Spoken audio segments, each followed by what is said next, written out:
This is Nothing Coherent. I'm Zach. I'm Ryan.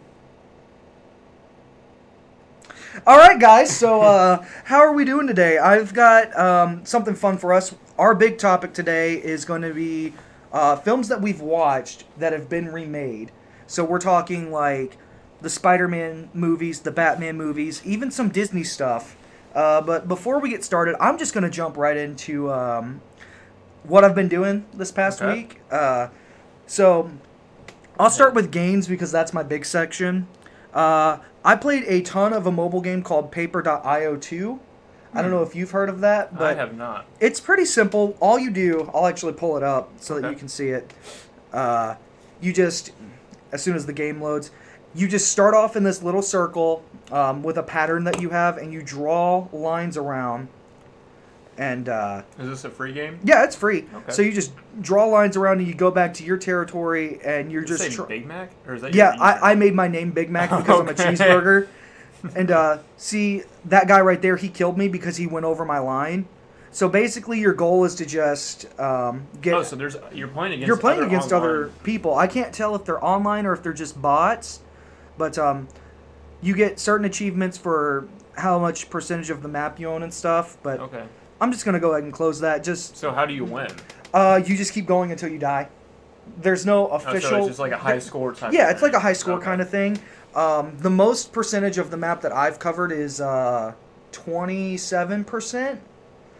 And that took me about 5 to 10 minutes. I got about 20 kills in that amount of time. I started playing that last week, like that Sunday night after we recorded last episode. Okay.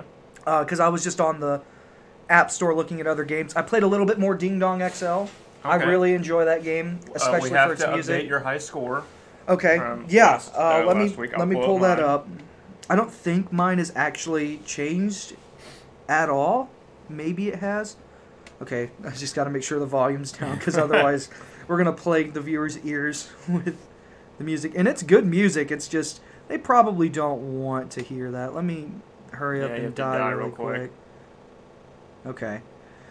My high score is 63. Gosh darn, I'm a 62. No way. I'm beating you by 1. That's amazing. Yep. Okay. I will make sure that's changed. All right. By tonight. Brandon, what's your high score? Wow, I can't believe it's that high. Okay. Brandon, okay. Well, we have a lot to do. Anyway, I messed around in Red Dead Redemption 2 a little bit. I finally have gotten to the point where every time I play that game, I'm just going to have fun instead of do missions. Just because. That's fair. That's basically how I play the game anyways. It's a Rockstar game. Eventually, you get to the point where you just want to cause as much chaos as possible. Mm-hmm. I went into the town of Valentine. I found a cop that was riding a horse. I lassoed the cop. Oh, no. And I just dragged him and dragged him and dragged him. I went into a bar and I punched everybody out. Was this right after you lassoed the cop? After I died. After you died, and then you came back to life. And then I went back to the bar, and I beat up a bunch of fellow patrons in the bar. I killed Everybody likes a good old-fashioned bar. I killed the man that ran the stables there so that I could steal the horse that I couldn't afford after paying my bounties off. I ran off with that horse. And now you have another bounty? I have another bounty. It's like $400 because I like how killed if you put a bandana, or I guess like a... Yeah, you put like a little bandana around your face. They're like, they don't recognize you. They have no idea who you are. I'm like, surely you would recognize the man that just stole that horse. Yep. Like that specific horse. I'm wearing specific clothes. Like I kind of wish that was like regular life. Like, you know. Right. Like I could just go start a fight with somebody and then put a bandana on, and then he has no idea. I personally think that the next GTA game will do kind of a combination of the GTA 5 wanted system mixed with the bounty system from Red Dead 2. Because, I mean, let's be honest, in GTA 5, you run around and you're committing some pretty awful crimes. And with how modern technology is, they should have your face on camera. They should, like, have you in a database. Like, you can get in the police cars and search for criminals in the game and be like, oh, I'm going to go find that guy. Yeah. There should be a thing where, like, you have warrants for your arrest and stuff, and the cops are just randomly looking for you. You have to go while to you're traveling. You're in prison for a few game like years. You have to do certain things. Like, I think that could be really fun and make the game feel a little bit more realistic. Now, Granted, GTA is like way over the top with the stuff that they do compared to Red Dead. Red Dead's a lot more grounded in its time period. Yeah, they don't have a lot of options. Right. You got horses and but like jails. GTA 5, it's like I've got this rocket bike that can fly. It's like make your getaway. You got a helicopter waiting for you. I can order a tank and I can just drive it through the city of Los Santos and just destroy everyone. Yeah, don't want to get those two mixed up. No. Big difference. But one other thing I did this week, I started my very first ever Legion character in Fallout New Vegas. Oh, shoot. I haven't played the Legion ever just because, like, when I look at that faction, I'm like... It doesn't look as enticing to me. I get the argument for why the Legion would work. Mm-hmm. It's just their brutality that I don't stand for. And I was like, I'm finally at the point where I need to just play it and experience the story for myself because I've gotten so much more into the lore of Fallout recently, especially New Vegas, that I'm like, I need to fully understand the lore of the Legion so that I can argue why I think the NCR is better. Yeah. And I was like, what better way to do that than to finally create a character and go full-on Legion, like, apologist, essentially, and, like, make myself learn to side with the Legion. Because I've played the game since it came out. I've never done anything for the benefit of the Legion, ever. And it's like, most people are probably like, profligates like you belong on a cross, Zach. And I'm like, well, I'm sorry. Start getting some hate mail. Oh, I probably will. It'll be like, wait, true to Kaiser. And I'll be like, leave me alone. But that's something that I've done. And then, of course, we started talking about this last week. I've been playing some of the Pokemon game, like the actual trading card game. I haven't been able to play online because it's just too slow on my Chromebook. But last night I played a couple rounds with Brandon, and I played some with our friend Nathan. I didn't win any, but that's because I'm in this weird trial phase because I bought some more packs and stuff. And I've got a couple different decks that I'm trying out.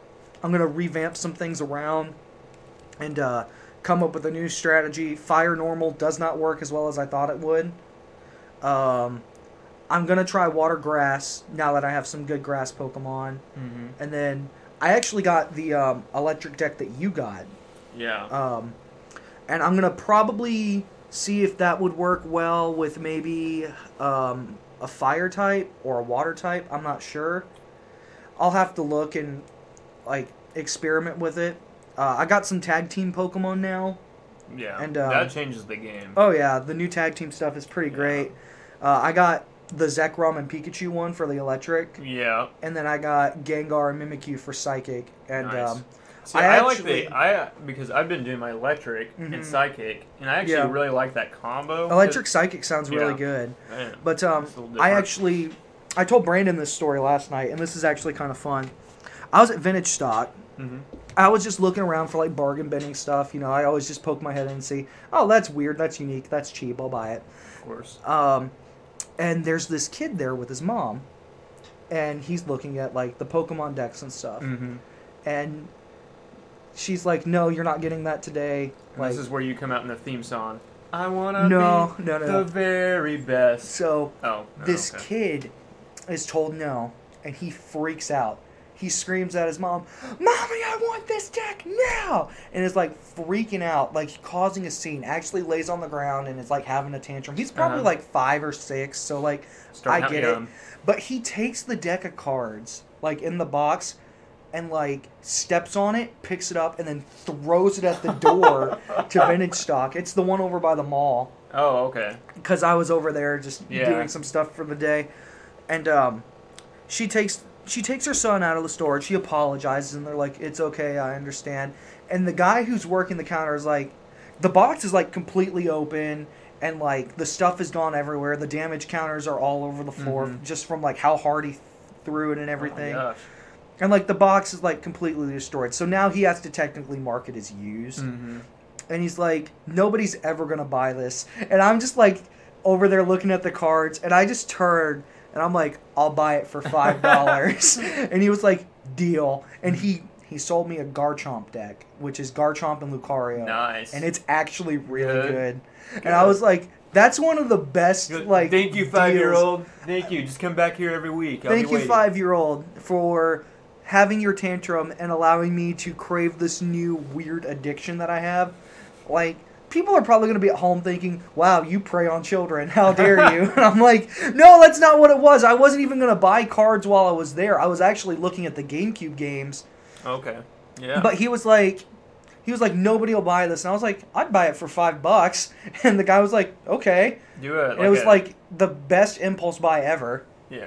I'm just really satisfied. You doing like a thank you letter like Jimmy Fallon does. The music comes. Yeah. Thank you, small child, for having your tantrum and allowing me to get the one Pokemon that I've wanted, Lucario. I appreciate it. Yes, that's exactly what I was visualizing there. So. But anyway, that's it for games. But for movies and TV, I only watched 2 movies this week, and they're both older. I watched Spiderman Homecoming, which we're going to talk about a little bit later, so I'll save my thoughts for that. Mm-hmm. But I also watched Thor Ragnarok, and the only note I have here next to it... So you've seen that, though, before, right? I've seen Ragnarok. Yeah, okay. I saw Ragnarok opening night. I've seen Ragnarok now. I figured, but this is probably... I never really talked about it. This is my 4th time seeing it now, because I saw it twice in theaters, because... I typically do that. It's just so different than the other 2. Right. Yeah. I love that about it. Yeah. Like, they completely revamped Thor. They made me care about him a lot more than I thought I would. Mm-hmm. And I really love that the ending and how they set it up from the very beginning about how Asgard needed to be destroyed. Yeah. And then it comes back full circle, and Thor actually is about allowing Ragnarok to happen rather than preventing it. I was like, that's actually really cool. It's definitely a different type of movie. Yeah, I mean... You have a lot of fun. It's I think... It's like Chris space, Hemsworth, and then also the medieval Asgard stuff. And I'm like, I don't think this would have worked with any other character except maybe the Guardians of the Galaxy. Yeah. And I really appreciate Taika Waititi's directing in that film. I love all the outtakes that I've seen for it. The comedy in that film is really good. And the only note I actually have that I wrote down specifically was... In Avengers Endgame, please, for the love of God, Korg be alive. I need Korg to be in the next Thor film. I need Korg to be okay. Like, he's just so funny. Everything that comes out of that character's mouth is comedy gold. Like, I don't know if it's just because he's so serious about his conquest for Revolution. Yeah. But it's like his voice. It's like, hey, man, I'm going to get on that spaceship. You want to come? It's like... Want to come? He's like, I started a revolution with my mom and my friend, and the only reason it didn't get kickstarted was because we didn't print enough pamphlets. I'm like, that's so funny to me. Maybe he'll just randomly appear in Avengers. I would love that if he just shown up like at the very end to help Thor fight Thanos. He defeats Thanos. He's like, that guy that comes in. Hey Thor, I'm here to fight Thanos. You know, complete the revolution. Want to help? Like, want to help? Just randomly there, but yeah. The only other thing I really did that's any sort of significant was I watched 2 episodes of The Office because I haven't watched it in a couple weeks. I'm just about done with season 3 now. Almost a sin if you don't watch at least 1 episode of The Office once a week. Okay, anyway, I watched 2, and I watched the episode with the paper watermark. Where Michael has the watermark of the duck and the moose having intercourse. And at the very beginning, I specifically was like, when is this coming up? Because I know it's early on, but Jim impersonates Dwight at the start of the episode. Yeah. And I was like, I knew that was coming up, but I couldn't remember where. And I forgot how funny that scene is in context, because at the very end of the episode, Dwight impersonated Jim, which is one that I think is talked about a lot less. And Jim isn't offended at all. He's like, actually, I thought that was pretty awesome representation of me. Yeah. And Dwight gets mad. He runs to Michael. I'm like, that's just good stuff, man. But then I watched the next episode, and I completely forgot about the pervert prank, about how Phyllis said that a guy at the office flashed her or something, and Dwight's running around trying to figure out how it is. Yeah. And Pam makes a sketch, and it looks exactly like Dwight, but with a mustache. Yeah. So, like, at the end of the episode, Jim's like, hey, Dwight, I think I saw the guy go into the men's room, and he's like, he looks up into the mirror, and he sees the painting, and then there's the mustache right there, so that when he looks in the mirror, it looks just like him. And the best part about that wasn't Jim's prank. That was Pam's prank. Yeah. And I completely forgot that Pam had that prank for Jim. Or for Jim and Dwight to, like, that's why deal with. Jim and Pam are such a good combo. Right.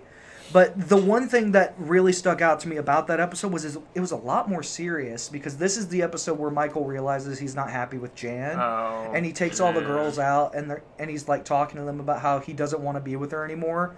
And then like as he goes to break up with her over the phone, she actually walks into the office and she checks her voicemail, and without saying anything, she just gets up disgusted and leaves.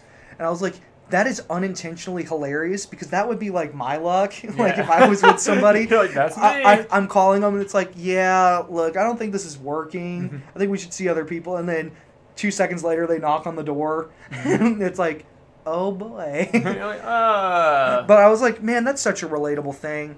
Like, I love The Office because it has funny moments like that and then serious moments at the same time. But that's really all I've got. Speaking of The Office, I get to see Stanley.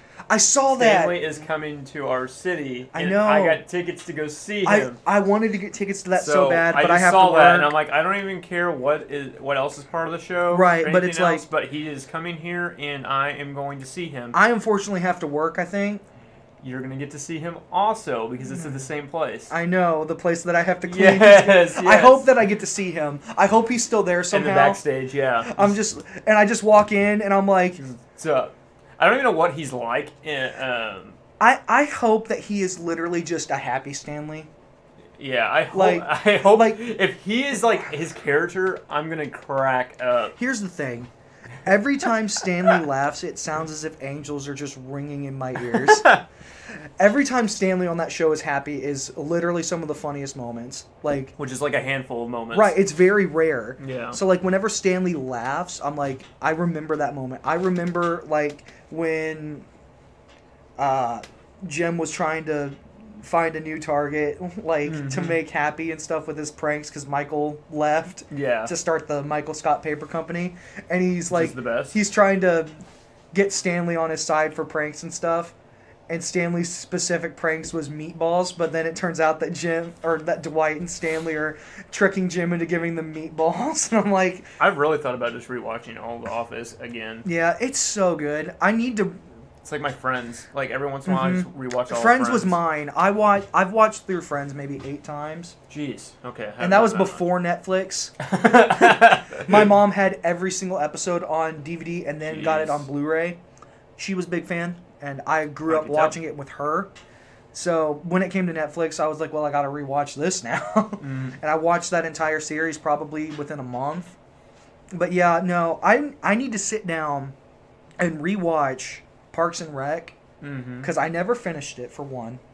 I got to the beginning of season 2. I don't remember what episode. I watched the first season, and I was like, okay, I'm going to give this a little bit more time, because it's a shorter season, like how The Office was. And I was like, I need to give this more time. And what I really realized was, I forgot how good Karen Filippelli as a character was on The Office. And the fact that she's on Parks and Rec, I'm like, I should watch this, because... Parks and I've heard people like Parks and Rec more. Yeah, it really just depends on your humor and my big thing was I really like Ron Swanson as the serious guy in that show. Yeah. Like, I really like Daryl from The Office. And I like how serious he is all the time, but he has some really funny moments too. Ron Swanson, from everything I've seen so far, is like so straight-faced and serious, and that's what makes his character funny compared to Leslie and like Andy and other characters like that. Yeah, he definitely has a lot of funny moments. I'm sure he does, but based off of what I've seen so far. The woodworking like shows and stuff where he does like conventions and stuff crack me up. I don't know why. I've wanted to sit down and watch that for so long. I'm actually going to write that down just so that I that's look a good at it show. later in I my haven't watched an episode in a while. But yeah, that's all I've got for this week. So Brandon, we'll pass it over to you. Well, that's really interesting. Yeah, that was... you sound like you had a very eventful week, Brandon. I'm glad you gave us that input. Well, for me, let's see. I watched John Wick 2, which I've already watched it when it first came out. Great film. If you just want to see people just get destroyed, it's so much fun to watch. That's all that film is. I have a little sidebar here. Okay. Did you ever watch on like YouTube or the internet back in the old days? There was this series called Madness Combat. And it's just like this stick figure guy. and Oh. he just like murders everyone. No. Like, Yeah. That was like junior high, dude. Right, like that was a the long very time first ago. one is like he's just dancing next to a boombox with like the chicken dance song, and like all these people keep trying to kill him. I'm like, every time I watch or think of John Wick, I think of that, and I'm like, it's just this unstoppable one man army that like nobody can kill, and like in this like span of like 2 minutes, this stick figure killed like 30 people. I remember that now because I was like, you probably have because it's high. a classic. When we were in junior high, we'd have like a star class where it was like our class we could do homework or whatever. Right. And we'd always go on the computers. Mm-hmm. And they blocked it because it was too violent or whatever, but we were trying to like sneak like around and get to like it from other places. And that reminds me of something that we did in school. Yeah, but like we'd always kind of do stuff like that, and especially in junior high. So in high school, I actually figured out that they couldn't block what we could open on our flash drives. Mm. So I had Halo Combat Evolved on my laptop at the time. Mm. And I had all the maps up to Halo 3 downloaded that they had, like, that people put on there for the custom edition. And I downloaded that to my memory stick. And I was like, guys, bring in your memory stick for homeroom. And they're like, why? And I was like, trust me, just do it. And I, like, copied over Halo to all of their accounts, and we created a LAN party room, and we were playing Halo in high school. Oh my gosh. And our teacher had no idea because we just turned the volume all the way down and we had another window open. So like whenever she would walk by, we'd just click the other window. You just click it real quick. But I mean, it was homeroom. It wasn't a class where we had any assignments or anything. That was literally our spare block. Time, yeah. And like we would do that at lunchtime too. We would go to the library and we'd all play. That just reminded me of that. Of you saying that, but anyway, I'm gonna let you keep going. back to old Zach's memories. Yep. Let's see. Yeah, so John Wick killing. That's so good. Dead dogs, not good. Killing more. Well, hey, I don't think a dog didn't die in John Wick 2, did it? No. No, it was the first one where the dog died. Yeah, I'm just saying. Yeah, no, his dog died. That's all you need to know. My one thing for John Wick 3 is don't you kill those two dogs we saw in the trailer. Yes, and I can't because he's got a German Shepherd and the pit bull from the second one. If they both die at the very beginning of the movie, I'm like, you better get an extra tub of popcorn because it's about to become a bloodfest. And I'm assuming his a little sidekick is gonna do as much work as he does. So. I got a question for you. Okay. Do you think John Wick is going to die in the third movie? It could be a transitional type thing where I could see he kind of takes over the role. I could see him being taken out. Just because it's like at some point, or he gives up after his dog dies, and he just goes, you know what? Because I mean, he has nothing left. His house is gone. His car is gone. All he's got left is those dogs, essentially. Family, and he has the bracelet that survived the bombing of the house. Yeah, that's literally all he has left of his actual life. So I think that's kind of sad. It's like at some point, John Wick is going to just want to not live anymore. I would actually like to see maybe a TV series based on the Continental with all the bounty hunters and stuff. I think that would work better as a series than a movie. You'd have to get a really good actor that literally is just ready to just kill people nonstop. Right. Because like John Wick, like the plot isn't very thick. Super simple. It's not very thick. You so watch when you have a show like that, you watch it for the gun fu. Well, yeah. So if you're gonna make a show like that, right? And I think they can. Pure. I mean, you're just gonna be pure killing people, and I don't think it could be. His motives are so small. Like, yeah, I don't think it could be a TV series. I think it would have to be like a Netflix or a Hulu or Amazon Prime thing. Maybe HBO. They may, but who knows? They may do something with that. It just depends. I think it's possible. I would like that. But anyway, what else have you? I'm trying to think of other movies. There's a movie that I watched, and I can't think of the name of it, and I watched it almost a week ago, so I'm going to think of it later, and I'm just going to be like, ah! And then that's going to be that movie. Yeah. And, okay, so... Any games? Yes, Pokemon. So, Brandon has started... Thank you, Brandon, for doing that. But Brandon has started us on this Pokemon... Trend, yes, where we are buying Pokemon cards from stores. We've peaked. Yes, his exact words were. Yes, we have peaked in our prime of our lives now, and I didn't think I would ever go back to this from since I was 8 years old or whatever. So, but here I am at 23. So I actually asked him what caused him to buy Pokemon cards to begin with, and he mentioned that when we were talking about our stuff from our childhood. on the podcast, Yeah. you mentioned Pokemon cards. Yeah. And he was listening to it, and he was like, man, I want Pokemon cards. And now look where we are. And now... In a weird way, came all the Ryan way is back actually around. the one who has rocket shipped us to spend so much money on Pokemon cards. Because Yes. Brandon did, and then Brandon, being the salesman / enthusiast he is for Yes. things that he gets behind, has convinced not Right. only me and you, but 2 of our other friends yes. to get back it's an into epidemic it. at this point, and which is fine. I won't be surprised if love all of our guilty pleasures coworkers like at that. some point I love the be playing. thrill of opening a pack of cards. It's so much and fun. just seeing what you get. I love random packs of cards. I do that with baseball cards or anything else, but I love just opening packs of cards. I don't know why, but there's just that. It brings me back to my childhood. I think. Yes, and I used to get so excited because I would save up my allowance or whatever and get a pack or whatever. So I cracked out my old Pokemon cards and was looking through those bad boys. And Oh, you've got your old ones too? oh yeah, I've got thousands of binders, or not thousands of binders, but I'm like Ryan's just got a room full of binders, like, and it's like this welcome is. to my lair. He's got like this giant book that's like the size of like all the Harry Potter books standing up, and these are just all my fire energies. And it's like each part of the room is sorted by the energy, and yeah, fire, water, grass, electric, fighting, psychic. One of these days I'll bring you guys down there, but you guys aren't ready for it yet. We're not ready for the layer. not ready for the layer of Pokemon cards. That's fair. Which would be dope. Okay, so Hearthstone.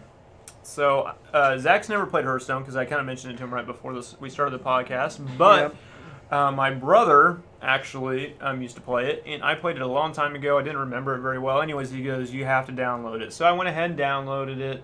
Kind of relearned the game. It's changed quite a bit, and it's kind of like a trading type card game where you collect cards. You can buy cards online. There's no physical cards. I'm sure there's a Hearthstone physical card you could probably buy somewhere. Oh, I'm sure if you looked around. I'm sure they've got their own probably, but I've never actually seen them like at Walmart or anything like that. But anyways, basically I think it's probably a little bit closer to Yu-Gi-Oh. Okay. The aspect of like spells and probably between Yu-Gi-Oh and Magic would be kind of probably where Sure. I'd put it, because you've got like Beast and all sorts of different things, and you can be a mage or You get like warrior. a class or whatever. Yes, like you have your D&D. different classes. There's a lot of them now.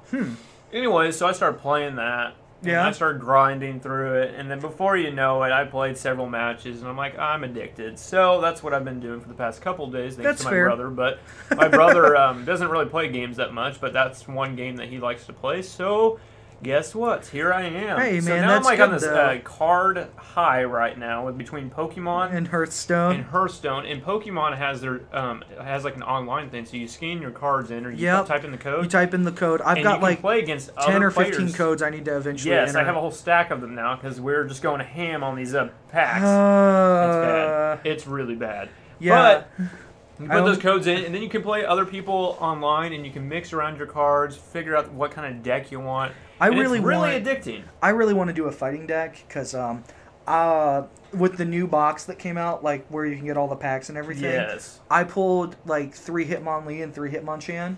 Yeah. And it was like one of the better strategies for this is to actually do the hit and run combo with Hitmonlee and Hitmonchan. And I looked at it, and it's actually really solid. It's like Hitmonchan will do like 30 damage, and then you can switch out. And then if you use a certain attack with Hitmonlee on the very next turn, it does 90 damage. And I'm like, that's 120 damage between 2 basic Pokemon. Yeah, and that's what I love about there's some especially Pokemon, strategy. because there's so much strategy to it. Like, And it's crazy. When you think about like my nephew had a birthday yesterday, and I got him. He's in his Pokemon phase, which is kind of weird for me to say that. And then he just turned 7. You know, it's funny that you mention that because my nieces and nephews have noticed that I've been playing Pokemon, and on Saturday they brought their cards over. Oh, that's cool. So, And I got actually him. got to play with them, Yeah. which was really fun. They destroyed me, by the way. they have binders full of cards, like between all 4 of them, and they're like, they just know. They know the ways. They're like, oh, I have this and this and this and this and this, and I'm like, you guys are too good. Like, if they were a little older, I could see them playing in tournaments. Yeah. Like, especially my nephew, my oldest nephew, man. He's got this like Blastoise and Charizard combo that he runs. I'm like, wow. okay, fire water, and it's really good. It's an older Blastoise. It's not like the ones that just came out that we've seen the last couple weeks. Mm-hmm. But like, it's got like Hydro Cannon on it, which does like 200 damage, Yeah, and then you have to remove some tokens or whatever. Charizard's combos are pretty good too. I really want to get good with the Raikou deck that you and I both have. I think the Ampharos on that is really unique. I've been I've won a ton of games online with need to load up combo. I switched out a couple cards and it's worked out pretty well. I need to load up the game and just accept that it's going to be slow and just put those codes in, and just so that I can practice for when we all play in person. Yeah. So that I can figure out what works, because the only real experience I'm getting is in person with you guys, and that's why I'm always losing. So it's like, I gotta get better. Oh yeah, because it just takes practice and trial and error. I'm tired of everybody laying the smackdown on me, because it's like I can kill like maybe one or two, but then Brandon, for example, will kill me 6 straight, and I'm like, yeah, and it's part of experience, and that's basically what I went through the past few weeks, just getting back into and figuring out your deck and how to approach the and what cards to save and what cards to play. Yeah. But anyways, yeah, my nephew, he's kind of gotten into Pokemon, and so I got to kind of open packs with him yesterday. Yeah. And that was really cool, and so I was kind of showing him how to play a little bit and stuff. So that was pretty interesting. I still can't think of that movie that I watched. We are gearing up for a crazy next couple months with movies. Oh yeah, movies are gonna go be nuts. Insane. Everybody was like, 2018 is going to be the year. And I'm like, have you seen 2019 on the horizon? Yeah. We get Avengers 4 after Infinity War, and we get Star Wars 9. Yeah, we get there's so all much. These Disney live-action Game films. of Thrones. Game of Thrones. I may have my own little segment of just Game of Thrones. And Brandon will join you for that. If I have the time, I would like to watch all the episodes and then... Well, I did talk about it. I think it was 3 days. I remember you telling me that. Yeah, and you just sat down. I wish Brandon was here. I mean, Brandon is here. What am I talking about? He's here. Yeah, Brandon's advocating for me right now, as you can hear. Yeah, no, I remember. Brandon was just like, Ryan did not leave his room. He would just order pizza and have people bring it in for him or whatever. Those are dark times for me, but I'm like, that's that's really funny though, because that was me with The Walking Dead. When because when I first started watching that show, season 3 had just went on its break, so I had like 20 episodes to watch within a week, so that I could talk about it with my friends at the time. So speaking of Walking Dead, how do you feel about? Oh, actually, this is kind of relevant. Denai Guerra, who plays Michonne, is leaving The Walking Dead. I saw that. I believe that was yesterday. Yeah, and I'm just like, I believe that has 100% reason to do with the fact that she's a part of the MCU now and maybe is finding other work. Because she plays Okoye in Black Panther. Yeah. And I'm pretty sure she's going to have a pretty big role in Infinity War, because Shuri is missing and T'Challa is gone. So other than that, that leaves M'Baku and Okoye as the big characters from that film. And we know Black Panther's going to have Black Panther will have to come back, but they're going to get a couple. So for me, I'm like, Okoye is going to be a big character in that. I want them to end it. They need to end it. I tried for so long. When your main cast are starting to leave, then... I tried incredibly hard to defend this show. I tried to love it for what it was, knowing that it was so different from one of my favorite comic book series that I've ever read, because the comics are so vastly different and superior. I'll fight anybody who disagrees with that.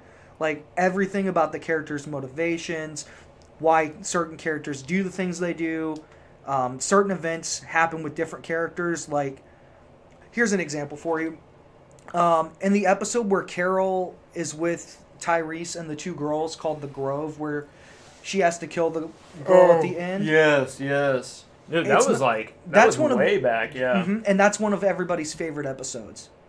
Now, what if I told you that wasn't Carol that did that, but that was Carl that did that in the comics?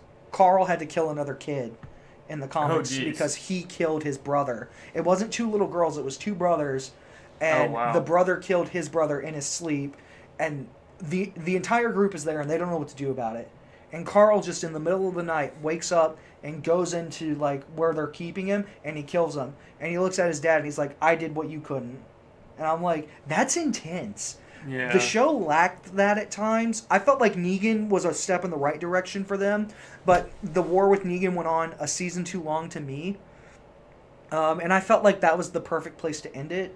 I think after season 6. Season 6 is the cliffhanger where Negan first shown up and he killed Abraham and Glenn with the baseball bat, but you didn't know who he killed yet because they ended it right there. And That's I was like, right. So really, maybe halfway through 7. There's 2 parts in the show that I felt like this is the right time to end it.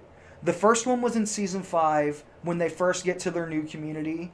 Yes. And at the end of the episode, what is that community called? Alexandria. Yes, Alexandria. Right before they walk in, because Rick is talking to the group, and he's like, I don't know if this place is going to be safe, but I'm going to see if it's safe for us, and if it is, we're going to go in. And at the very end of the episode, it just slowly fades to black, and you just hear kids playing on the other side of the wall. And I was like, I think that would almost be a beautiful ending for the show because they finally found a place where they can be happy and there's walls and it's secure and it's away from other people.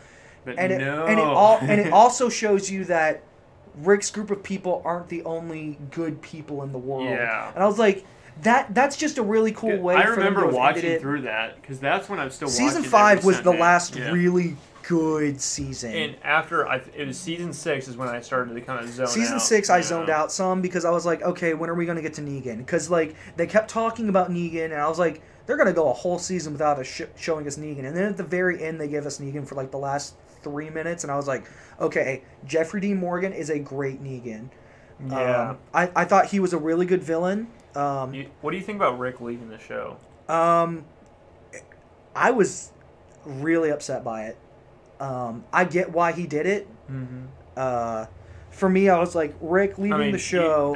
That to me was the final nail in the coffin. I was like, you should stop it here at season 9, especially now that Michonne's also leaving. I don't even see why they should continue, because on their talk show Talking Dead, after that episode with Rick where he left the show, but he didn't die. Like he was taken away in a helicopter.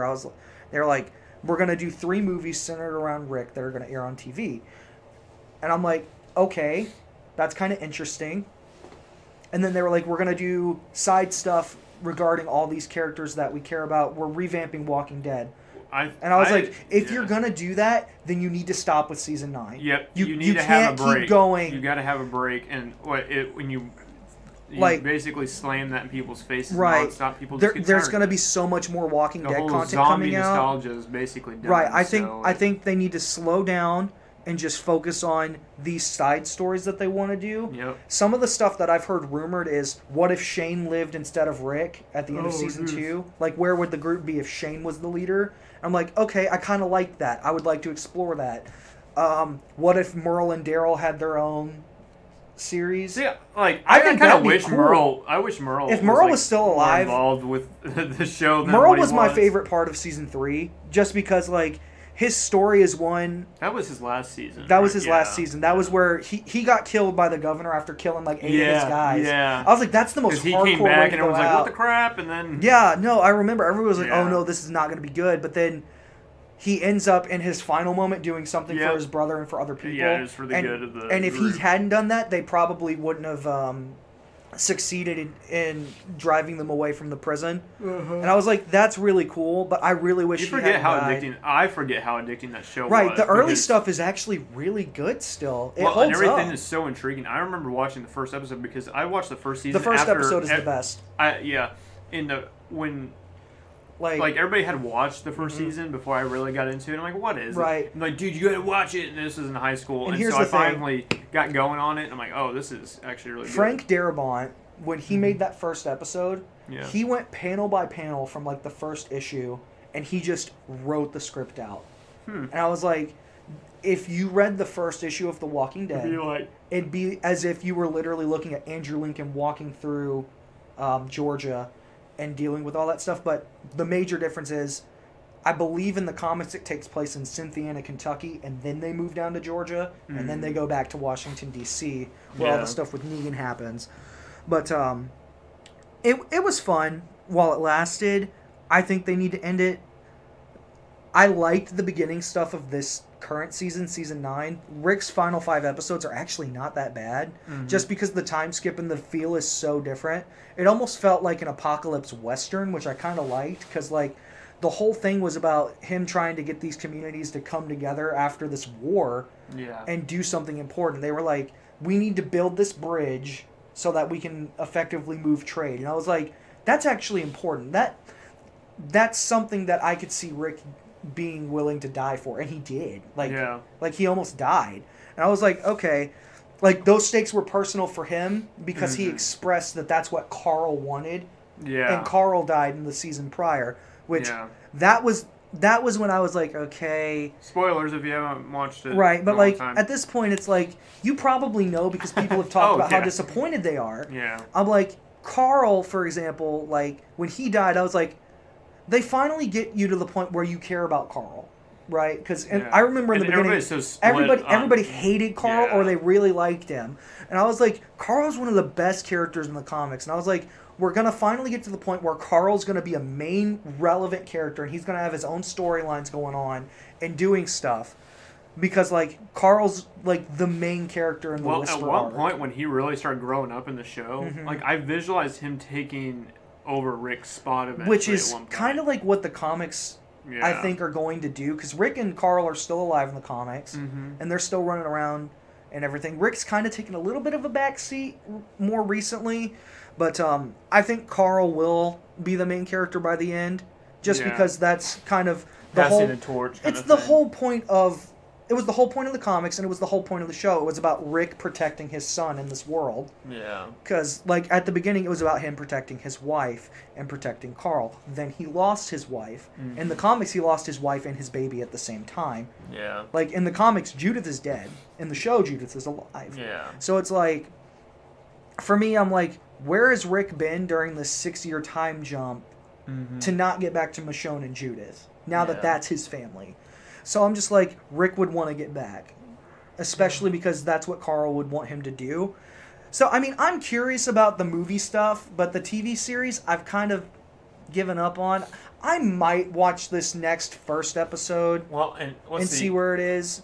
Let's see. It's been around for 8 years now. This is season 9 that we're on right now. 9 years now. Yeah, so at least 9 years. So they've been really working on it for 10 years. So he has been part of this for 10 years. And they're wanting to do 3 movies. Right. And he agreed to it because, like, the problem with The Walking Dead for him is he lives in England. Yeah. Like, so for, like, 6 months to 8 months out of the year, he's spending time filming a new season for the fans. And he's like, I'm missing out on my family. I'm missing out on stuff. And I'm like, I totally respect that. Like, for me, I'm like... He's just so dedicated to the part, though. I'm just saying, after 10 years of he wanted to leave a while ago, actually. I think it was, like, season 8 that originally was rumored. And I was like, oh, there's no way they'll let Rick go. But he finally did. And I'm like... If Rick's gone and Carl's gone and Michonne is gone, that really only leaves Daryl and Carol now from the beginning.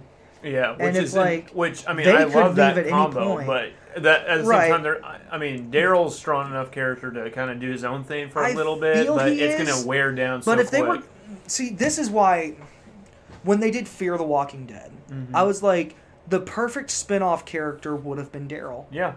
Because Daryl is his own way and doing his thing. Also, Daryl isn't related to any comic book source material. Like, Daryl's his own original character. No, I didn't know that. Yeah. Daryl and Merle Dixon don't actually exist in the comics. So for me, I was like, the perfect character to do for a spin-off series that isn't based on the comic is to take a television character that you've already established and make him the lead of that show. Yeah. And I was like... Daryl as the spin-off character would have been better than Morgan, because Morgan's supposed to technically be dead already. What's crazy is, like, Carol. I mean, a lot of people like Carol. How is she not dead? Like, Carol in the comics is also drastically different.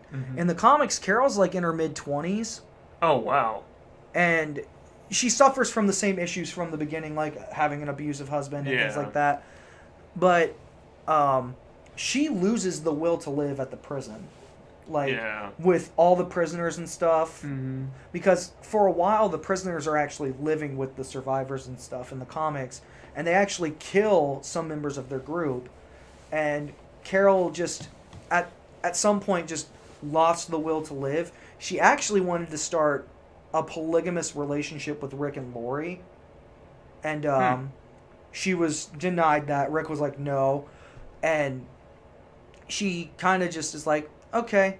Tyrese actually hooks up with Michonne, but Tyrese was dating Carol at the time. And when that happens, all within like a set period of time, Carol just lets a zombie bite her.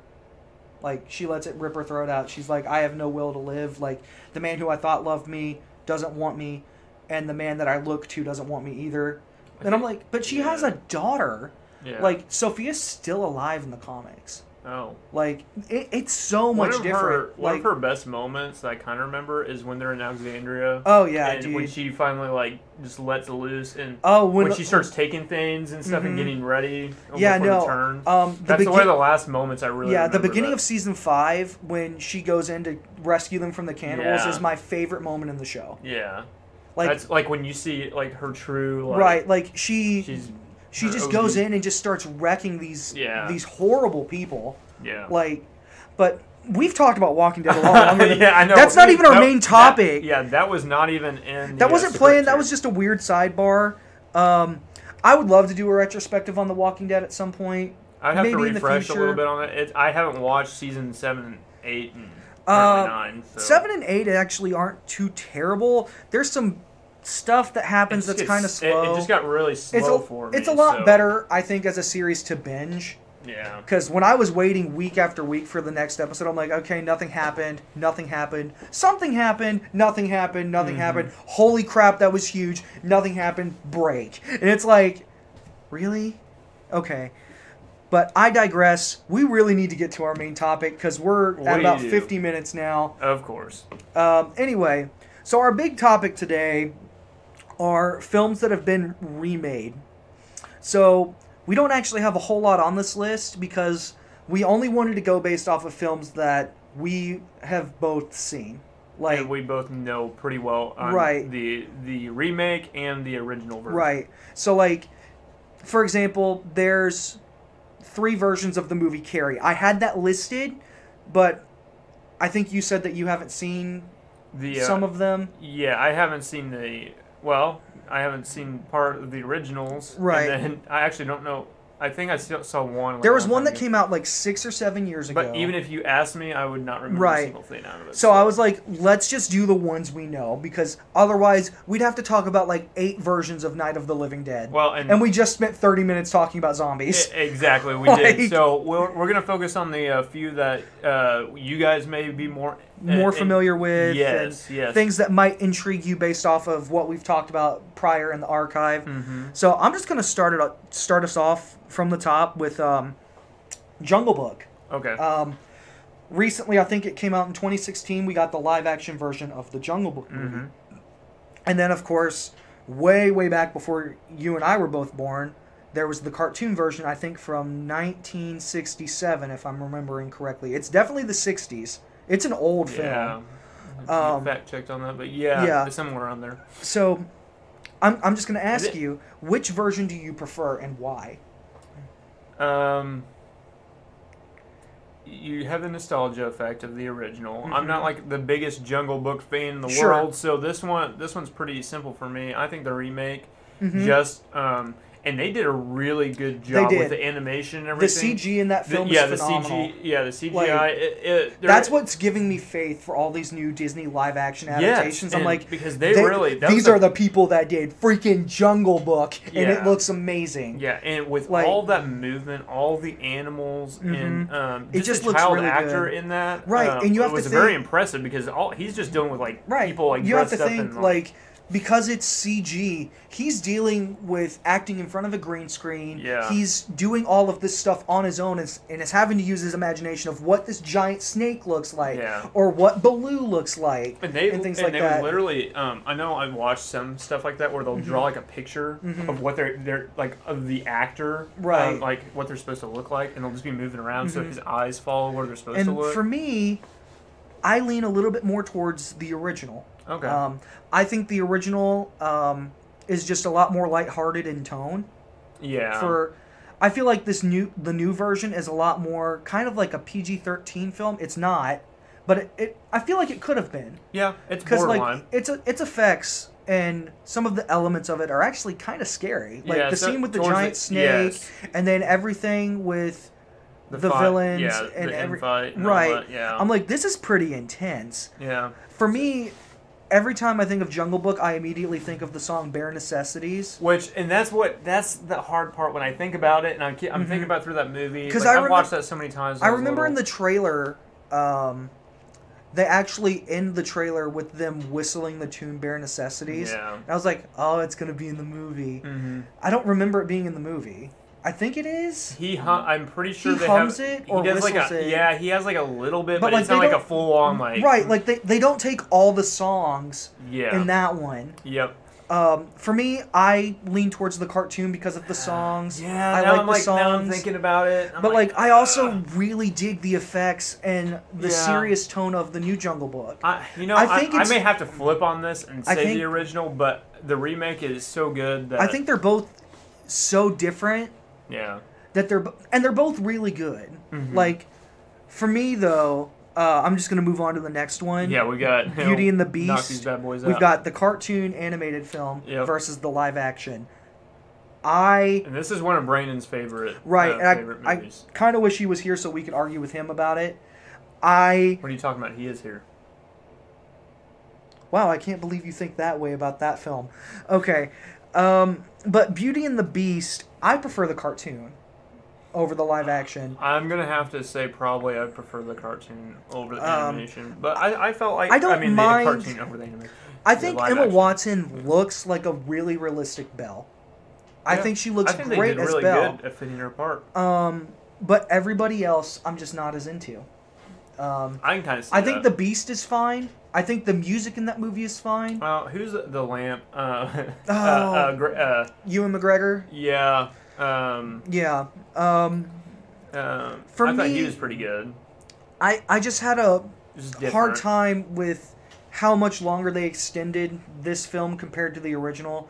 There's a lot of stuff in the middle related to like her dad and things like that that I'm like. And they also distinctly make Gaston feel like more of a villain in that one versus the original, where the original, I'm like, Gaston isn't really a bad guy. He's just trying to protect people from this beast, which makes it harder to decide who I agree with and everything. So you kind of split on... But for me, I think... also, you can tell that Emma Watson isn't really singing there. Like... Like, it's clearly tuned up and edited in post. Which, for me, I'm like... That just takes away from the magic of a musical number to me when I'm watching it, whether it be live action or the cartoon. And, like, obviously they did multiple takes, I would assume, for all the music in the original. I'm sure they did. But, like, the music in the original I felt like didn't need to be touched. And I remember leaving the theater and the Tale as Old as Time song, Beauty and the Beast, it's playing in the credits, and there's this version by Jordan Sparks, and I'm like... I hate this. I hate this version of the song. Like, it's the worst one. Like, I prefer the original in almost every way. That film won an Oscar. Like, when it came out, it was incredible. Like, I think it's one of the better Disney cartoon films. If we ever did a list at some point, I'm pretty sure it would top Brandon's, and it would be in my top 3.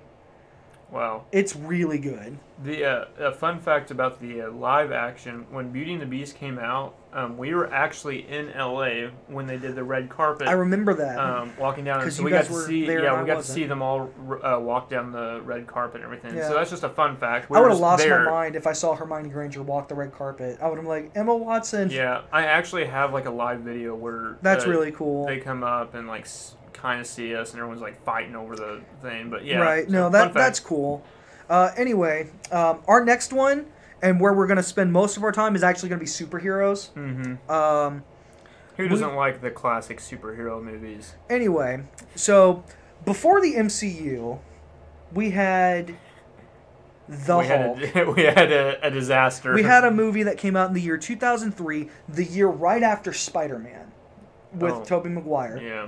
Just for reference, the original Spider-Man came out a year before. Everybody loved it when it came out. Mm-hmm. I feel like that's kind of changed a little bit over time, but Toby, Hulk came out, my boy, and almost everybody agreed that Hulk was bad. Like, what are you talking about? That Hulk do you 03 remember? movie Do you is remember one of the best anything movies I've about? ever Do you seen. remember anything about Hulk 03? So to be honest, I remember Hulk getting hit. It was very bad, and all I remember. Well, I remember when his I remember face was playing turning the green, game. and Yeah. just remember how bad it looked. Even then, at that point, I remember him fighting a bunch of dogs. Mm-hmm. I remember his dad being a real piece of crap. Like, yeah. and I remember there's a part where he's like destroying a tank, and the tank like actually turns, and like the barrel of the tank actually hits Hulk in the groin, and he like leans down and like goes to grab himself in the crotch because like it hurts, and I'm like, that's kind of funny, but like I just remember being bored and feeling like this movie was super bland. Yeah. They came out with a Game Boy game. I had the PS2 version. The 03, and I played that on my Game Boy, and that had to be one of the worst games I've ever played. I mean, the whole thing was just a disaster. The worst part about that game was you played more as Bruce Banner than you did the Hulk. Yeah, and I And remember I'm what's the point of giving me a game where I can run around as the Hulk and limit my time to the Hulk as little as possible? The best Hulk game is Incredible Hulk Ultimate Destruction, because you just run around as the Hulk and you just break everything. Yeah. And I'm like, that's just Rampage, but with the Hulk. Yeah. But then, fast forward only 5 years later, which is hard for me to believe because the MCU started in 2008. We got Incredible Hulk with Edward Norton. Which is, I still don't consider this part of the MCU. I cannot get myself to. Robert Downey Jr. makes a cameo appearance in the film, like at the very end. It's not even the same guy playing Hulk. Right, but I guess we could talk about that too. Yeah. I actually don't mind Edward Norton as the Hulk. I don't mind Abomination. I think the CG in this film especially looks a lot more dated than the other early MCU films. Oh, yeah. And maybe that has a lot to do with the fact that Universal produced this film versus Marvel producing the earlier ones. Like I said, Edward Norton's not that bad. Thaddeus Ross is still in the MCU. They still have the same actor for him, which I think is really impressive. Does Marvel, like, when they talk about, and this may be a Brandon question here, but when they talk about this Incredible Hulk, do they like when they do their actual legitimate timeline? Right. Do they consider that movie like in their legitimate timeline? Yeah, of it this is. Whole thing? It would go Iron Man, Hulk, Iron Man 2. Which is insane to me that and then Thor, Iron Man came and then out Captain before America. Hulk or whatever, because I just think of Iron Man as came like out, that. Iron Man came out, I want to say, about a few months. 3 or 4 months before Incredible Hulk. Mm-hmm. And then Robert Downey Jr. actually appeared at the end of Hulk to set up the fact that they were going to do an Avengers movie, which came out 4 years later in 2012. It's crazy. I actually want to. I'm gonna see if I can find the Incredible Hulk movie. I think you'll have to rewatch this one. It's been a while. Yeah, it has been for me too. So I rewatched we both all agree. the films. Yeah, I think it's better. Well, we both agree that one's better than the 03 Right. version. Everything in the world is better than that. But before we move on, I have to talk about Mark Ruffalo's Hulk because he's the best. Yeah, I think he is by far the best that we've gotten. And I guess maybe what that's was the whole Edward Norton like? Why is Edward Norton not in the? I don't know all the details. That's probably Brandon. From what I understand, he left the films, I think, due to being frustrated with the character itself, because Hulk's kind of a hard character to get into comic-wise when Universal doesn't have all the rights to everything Hulk related. Yeah, so you can only do so much. Which is why Marvel hasn't done a standalone Hulk film. Like, I know that Universal has the rights to Hulk, but like, and now it's too late. They lend the property to them and stuff. Now it's too late to really do a Hulk film, right? So which is why, which is unfortunate because that'd be really cool with the MCU. Actually, a really good quality Hulk. What film. they've done, since they can't really do a Hulk movie, and this is actually kind of smart on Marvel's part, specifically Kevin Feige, they took Age of Ultron, and they gave Hulk the start of his character with how he feels like Earth hates him and everything, and then he leaves at the end.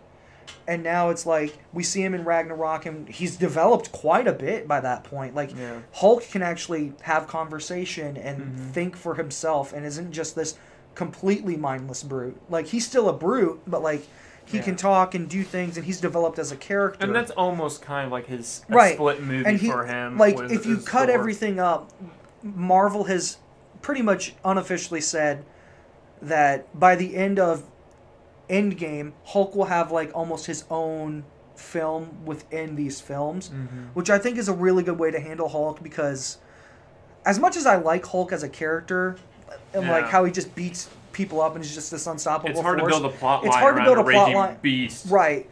Unless they do like Professor Hulk, which is where Hulk's strength and Banner's mind blend together to create one being. I'm like, I don't see how they can really do this. Not at this point, no. No, because everybody's just so used to it. If I had to pick between them, I'm still going to go with Incredible Hulk 08 because that was the kickstart for the Hulk we have now. Yeah. So I do have to thank Edward Norton for playing the Hulk, because if we didn't get that Hulk movie, we probably wouldn't have had Hulk in the Avengers and Hulk in Ragnarok and now in the next upcoming Endgame. The next one that we have is probably where we're going to spend the big bulk. Is Spider-Man and Batman. For me, I think we should start with Batman because we just did a Marvel. Okay, that's fair. Who's your favorite Batman, and why? Woo. Okay. I'm just gonna hit you with the heavy question first. Yeah. So I do like Michael Keaton.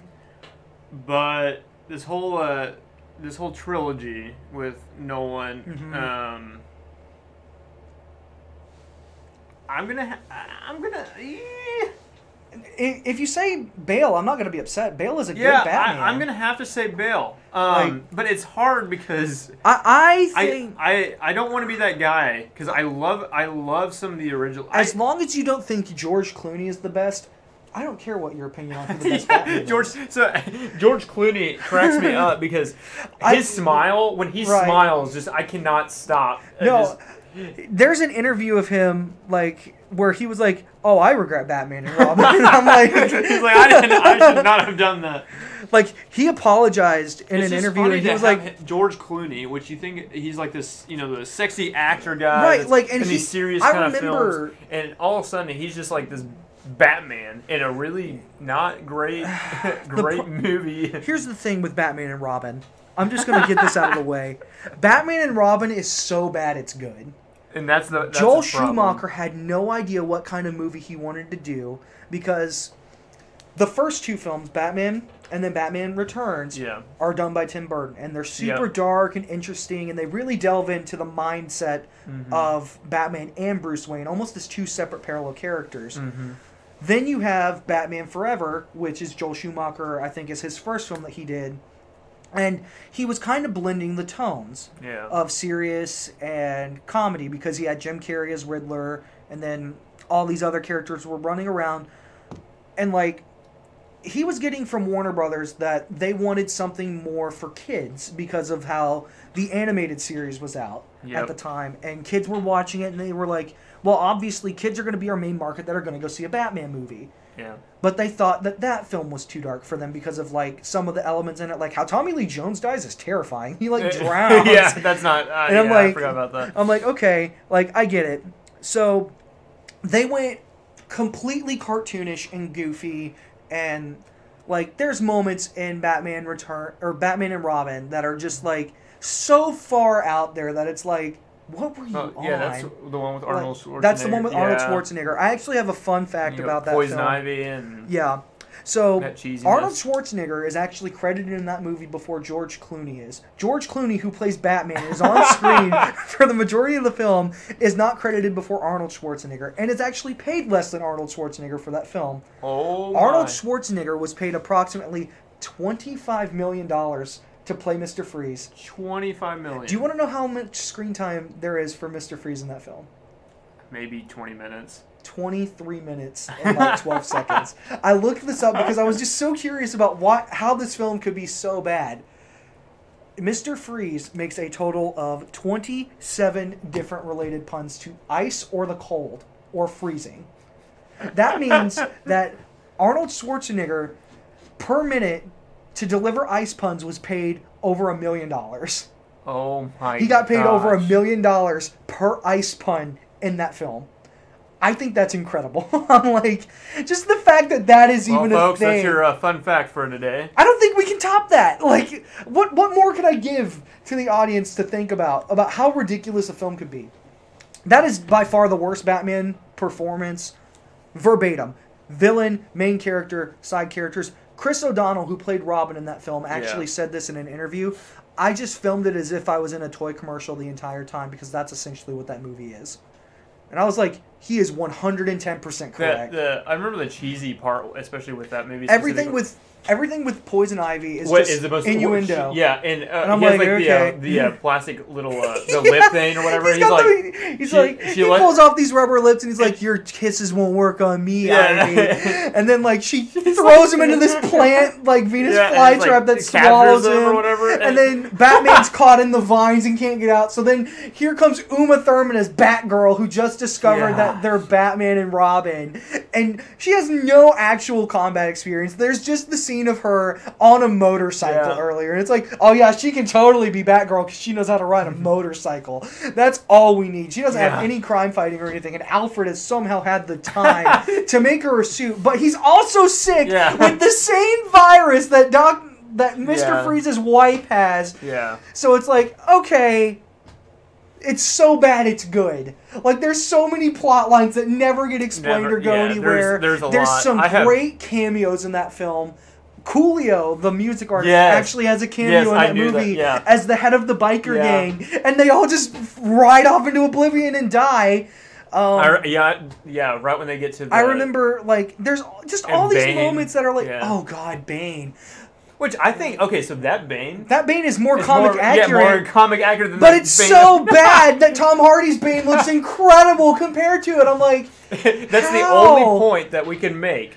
About that film that's relatively good. That Bane would be more comically accurate than the only problem with that Bane is that Bane doesn't talk. Yeah, no. And Bane is actually as intelligent as he is strong. Yeah. So it's like, I was like, oh, dude, we're getting Bane in this movie too? He's gonna break Batman in half.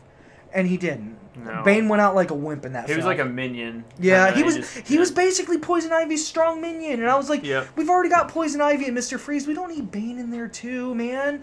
Like, that was disappointing. Now I'm sad. For that but no, that film is so bad it's good. If I had to pick a film that's a guilty pleasure to watch just to laugh at how terrible it is, it's right up there with The Room for me. Oh, yeah. With that much star power in it, too. Getting them all together. With the star-level cast you had with George Clooney, Arnold Schwarzenegger, and Uma Thurman, and I'm just like, how do you mess this up? And it's like, they tried to appeal to the kids way too hard with that one, man, and they just failed. Yeah. Anyway, the other Batman films, you said the Nolanverse. I want to specifically talk about Michael Keaton versus Christian Bale. Okay. Because I feel like those two are the most similar that we can do. Yeah. Because if you look at the parallels between the original Batman and Dark Knight, those are the only ones with the Joker in them. That's great. And their plots are very similar to each other, except the Tim Burton version of Batman is a lot more grounded in the comics, while Dark Knight's grounded a lot more in realism. Yeah, and that's in...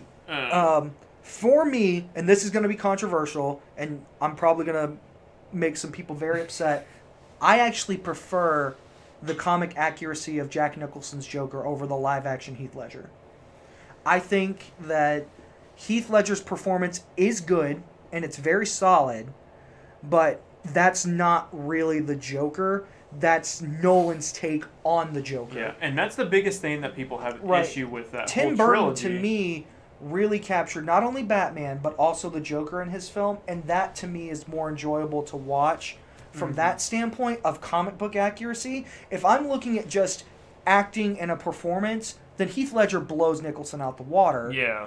But for me, as a character, I loved that they took so many elements of Joker's personality from the comics, ranging from being a comedic character to being a serious adversary for Batman, and wrapped that into one character in Jack Nicholson. Well, and there's so many different types of Jokers. Right, like you have the serious Joker, you have the comedic Joker, you have the chaotic Joker, you have the downright horrifying Joker. The dark side. Like there's like 5 or 6 different ways you can do the Joker, and I'm just gonna get this out of the way. The Suicide Squad version of Joker is terrible. Okay. That was my next statement. Was going to be that exact same thing. I have no idea what they're really going for with that, but I don't like it. This is my part of it, personal thought. When you're following up after Heath Ledger, that's right. That's going to be hard either way. Yeah, you're Jared Leto got screwed. I'm just gonna come out and say that first. Like, I cannot blame Jared Leto for a terrible script and for all the cutting and editing that they did in Suicide Squad to cut his performance down. Yeah, because they said that he had like he had so much footage that he filmed that they could have done a Joker standalone film. Yeah, that's what I've heard. And I'm like, that's pathetic on their part to take a character that we all know the most about and who was originally supposed to be the villain in the movie, and you cut that out. It's like, why would you do that to your movie? Yeah. Like, maybe it was because the film would have gotten a hard R, and they were like, we can't really do that. I think everybody... I think Suicide Squad needed to be R. Yeah. For myself, looking at it. But, like, my thought has always been, just based off of early stuff, early on, I was like, I would not be shocked if this version of the Joker is actually a lot like how in Batman Beyond Return of the Joker, if you've seen that. Yeah. And how Robin became the Joker after what the original Joker did to him, I was like, I wouldn't be surprised if that's a reference to that. Because there's little things that the Joker does that I'm like, that could be Jason Todd. Or not, yeah, I think it's Jason Todd. He has a J on his cheek. And you're like, well, that's obviously the Joker. What if it was Jason? He has a robin wing on his arm. And I'm like, why is there the wing of a bird like a robin? Is that just a reference to, oh, I killed Robin? But then my big one is in Batman vs. Superman. You only see it for a brief second, but Robin's suit is spray painted green. Yep. And it says, ha ha ha, joke's on you, Batman. And my question is, if Batman's at the point in these movies from the start that he's just outright killing people, why has he not killed the Joker? Yeah. That leads me to believe that the only reason that Joker and those movies are alive is that was the former Robin. That is deep. That, to me, is better than doing a Red Hood story because that's predictable. That's what people have wanted. I would love for it to be this big twist. That could be Joker. That could be one of the best twists. That could anger people, but that could be the best twist to get out of all this crap. I think that's just a really nice callback to one of my favorite animated Batman films, which is Return of the Joker.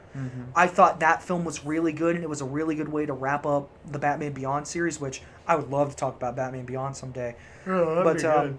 Anyway, I wanted to get that out of the way for the Joker, but I want to talk specifically about Keaton's Batman / Bruce Wayne versus Bale's Batman / Bruce Wayne. So I think that Christian Bale is a very, very, very good Bruce Wayne. I think all the scenes with him as Bruce Wayne are just as good as his scenes as Batman, if not better, because we don't have to hear his raspy voice, for one.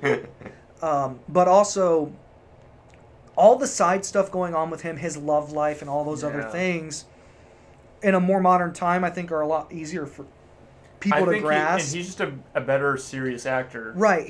Whereas Michael Keaton's a better just... No, I wouldn't even say that. I think Keaton's Bruce Wayne was intentionally different.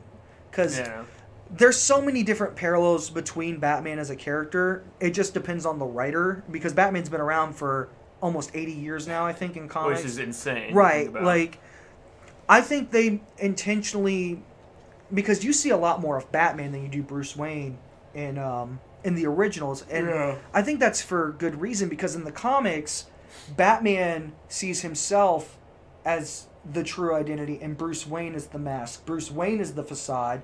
Yeah. Whereas I think in, even though they outright basically say the same thing about the Nolan Batman, I think Bruce Wayne in those movies does a lot better about being open and like being that playboy, like billionaire and everything. Yeah. Whereas Keaton is the one that like deep down knows he's crazy. Yeah. Like, because my favorite scene in all of the Batman movies up till this point is still the line where Joker looks at Bruce Wayne while he's got Vicky Vale with him, and he says, "You ever dance with the devil in the pale moonlight?" And that's what he said to Batman's parents before he killed them. And it causes him to snap, and he breaks whatever it is that he's holding. I think it's a vase, and he's holding a piece of glass, and he's like, "You want to get nuts? Let's get nuts." And I'm like, that is Batman on his worst day. Yeah. Which is what I really liked, because I was like, this Batman could easily snap and kill the Joker right now. Whereas I don't feel like at any point really in the Nolanverse, Batman got to the point where he was going to kill a guy. Except maybe in Dark Knight, when he had to choose between Rachel and... Yeah, that put him over the edge a little bit. That one put him in that spot, but, like, I don't specifically remember him being, like, at the point where he had to severely injure someone or anything. And, I mean, you have to remember, Batman does kill Joker in the original. Like, he falls off the building and he dies. Like, he could have easily let Joker die in The Dark Knight, but he doesn't. Yeah. Which, from what I understand, originally they were going to have Ledger come back and be a vital part of the final film. Yeah. But he couldn't, obviously, because Ledger passed away, unfortunately. Yeah. Which, I can't imagine what... Think about how different that film would be. With the whole dynamic with Bane, like, would he even be, like, a true character? I think Bane would still be in the film, because they intended for Bane to be there. Would it be more of, like, a sidekick to Joker, where it's just, like, Poison Ivy I think in a weird... to that Bane? If I had to predict, I think that everything with Bane up until the point of releasing the prisoners is going to be the same. But then you're going to have Joker, who's obviously locked up, get out. And he's going to get out for the first time in 8 years. And he knows Batman's also returned. So Joker's going to draw Batman out. And at the same time, he just wants Batman around because he's crazy. Yeah. And he doesn't want anything to happen to Batman. I think Joker would have killed Bane. And that's what I was about to get to. I think because Bane was actually just trying to kill him. Bane was trying to destroy Gotham. Yeah. Joker doesn't want to destroy Gotham. Gotham's too much fun for him. Yeah, it's his playhouse. So for me, I'm like, yes, exactly. It's his playhouse. Like, for me, I'm like, there's no way Joker just is like, oh, yeah, I'm just going to let you nuke Gotham City. Yeah. Joker, in a weird way, almost, I think, would become a villain slash anti-hero to Bane, but still a villain to Batman. It'd almost be a plot twist to Bane, where he betrays him or whatever, kills Bane. Oh, I don't think they would team up at all. I think from the very beginning they would hate each other. Yeah, and that could be it. Because Batman time. Because you would have to think, Bane would be like, how could you let that type of scum live after what the League of Shadows taught you about justice? Yeah. Like, you aren't a man of justice, you're a man of your own code. And then they could be... Because to me, if you cut out Dark Knight Rises is a perfect sequel to Batman Begins because it's all about the League of Shadows. That is true. It's all about all of that stuff. There's no reference to Joker anywhere in the third film out of respect for Ledger's character, which is fine. But, like, you just have to think of how different that trilogy of films would be had Ledger not passed away. But specifically comparing it to the 1989 version with The Dark Knight, I slightly lean towards The Dark Knight because of its realism. And the actual performances are really good. I think Keaton and Nicholson are really good in the 1989 version. But everybody else I feel like is kind of forgettable. Yeah. Like, Vicky Vale is fine. You don't remember too much outside of them. Yeah, and then... I don't anyways. Like, Jim Gordon is phenomenal in the Dark Knight trilogy. He's my favorite character in the trilogy next to Batman. Yeah. And at the very end, Gary Oldman is just when he really goes good. out to drop off the bomb Right. or whatever, and he goes, "Wait, what?" Yeah, no. He starts repeating that. The best part about Batman in that film is rather than explicitly saying I'm Bruce Wayne, he goes back to that memory. he goes back to a Yeah. personal moment with each character that he reveals his identity to. Yeah. Like with Rachel, he says it's not who I am underneath, but what I do that defines me, which is what she said to him earlier in Begins. Yeah. And then with Gordon, Batman is like a hero can be anybody, even a man who puts his coat around the shoulders of a boy who's scared after seeing his parents get and it killed. just flashes back. And then he's to like that. Bruce Wayne, and it all makes sense. And I'm like, He's wait. and it's like I love that because then Gordon gets to be there at what he believes to be Batman's funeral, buried next to his parents, which I thought was beautiful. Like, then you also have to look because it's not just Joker in Dark Knight. You also have Two-Face. Yeah. And to me, Aaron Eckhart is just as good a character Yeah. as anybody else in that film. The more I watch that film, the more I appreciate him. Right. I've noticed a lot of themes with The Dark Knight. I've noticed the theme of duality in that movie. You have Batman and Joker, which is order and chaos. Yeah. And then you have, obviously, law and chaos with Dent, with his two sides, like psychopathy, and then like all of that. Then you have, of course, Batman and Bruce Wayne, and the decision between reflecting on which character that Bruce wants to be, because he wants to give up Batman in that film. He wants to be with Rachel. That's his whole goal. Yeah, and that's why he believes in Harvey Dent so much. And that's why the end of The Dark Knight Rises or whatever, it kind of creates that closure whenever he sees Alfred or whatever. Right, he sees Alfred and he's with Selena Kyle, he's with Catwoman, which I didn't realize it was Catwoman the first time I watched it, because my focus is so heavily on the fact that Bruce is actually alive. Yeah. I'm just like, oh, Bruce made it. You're like, you don't even care who that is. Well, the first time I saw the film, I didn't notice that he was sitting with somebody. I thought it was just a woman sitting at a different table with her back turned. Yeah. Because it is kind of a weird shot. Because, like, they specifically point out how Alfred was like, they talked about Alfred's hope that he would see Bruce and he would be okay. Yeah, and it goes back to that earlier in the film or whatever. And right, where they have their falling out, which is so well acted. Like, if I had to pick between the two, I would say Dark Knight. This would be my second favorite Batman film. Dark Knight being my favorite. Dark Knight is actually in my top 10. Yep. It is mine as well. But I would have to say the performances, the music, the atmosphere of Gotham itself in that film, the sheer panic of the Joker in that film, I think, is raised to a lot higher of a level. Yeah. Because, like, the Tim Burton film is obviously going for comedy's sake. Like, they have the demonstration of what happens if you get these chemicals on you and stuff that he... Like, and it's like, that's kind of fun. Like, they have all these moments that are still fun with the Joker. When I watch Joker in The Dark Knight, I'm still, like, on the edge of my seat. Yeah. Like, they make you feel like nothing's going to be like okay. when he slams the guys in the pencil or whatever. Right, like, that's kind of funny, but at the same time, it's like, he just murdered that he man. Just flat out, like... With no remorse, doesn't even say anything, just continues.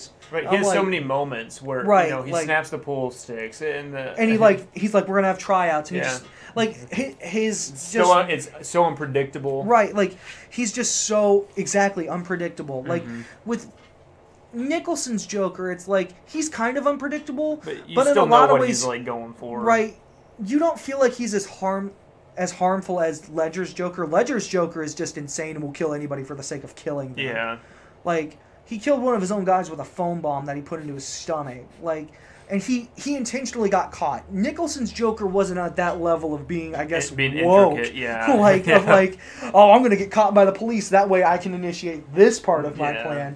Like, Joker's got plans for his plans if they don't work in The Dark Knight, whereas Nicholson's Joker is just kind of going in the moment. His Joker is very linear, and his Joker is also very interested in Vicky Vale, which doesn't make sense to me. Like, he wants to take her out on a date and stuff, which is very comic booky, and I like that.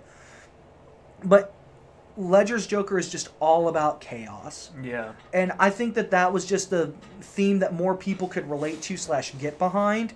So if I had to pick between which is better, the original or the remake, I'm edging it out to The Dark Knight specifically because I appreciate the realism that Nolan put into it, but I still enjoy the original just as much. Mm-hmm. I just think the performances as a whole in Dark Knight are better versus our leads in '89. No, and I felt like we had to spend more time me. with this one. Yeah. Because this to me, the Batman films specifically are the two, like, or are the series of movies that everybody's like, they have a favorite Batman, they have a favorite Joker, they have a favorite scene or moment in the movies, and I think that most of the time I always hear either Keaton or Bale for Batman. Yeah. I've heard Affleck some, but now that he's out and like he didn't really get his own standalone, I'm like, I mean, does that really count? He had one good scene where he's going through the warehouse scene is really dope, and that was about it. That's the best Batman fight scene that I think we'll ever get.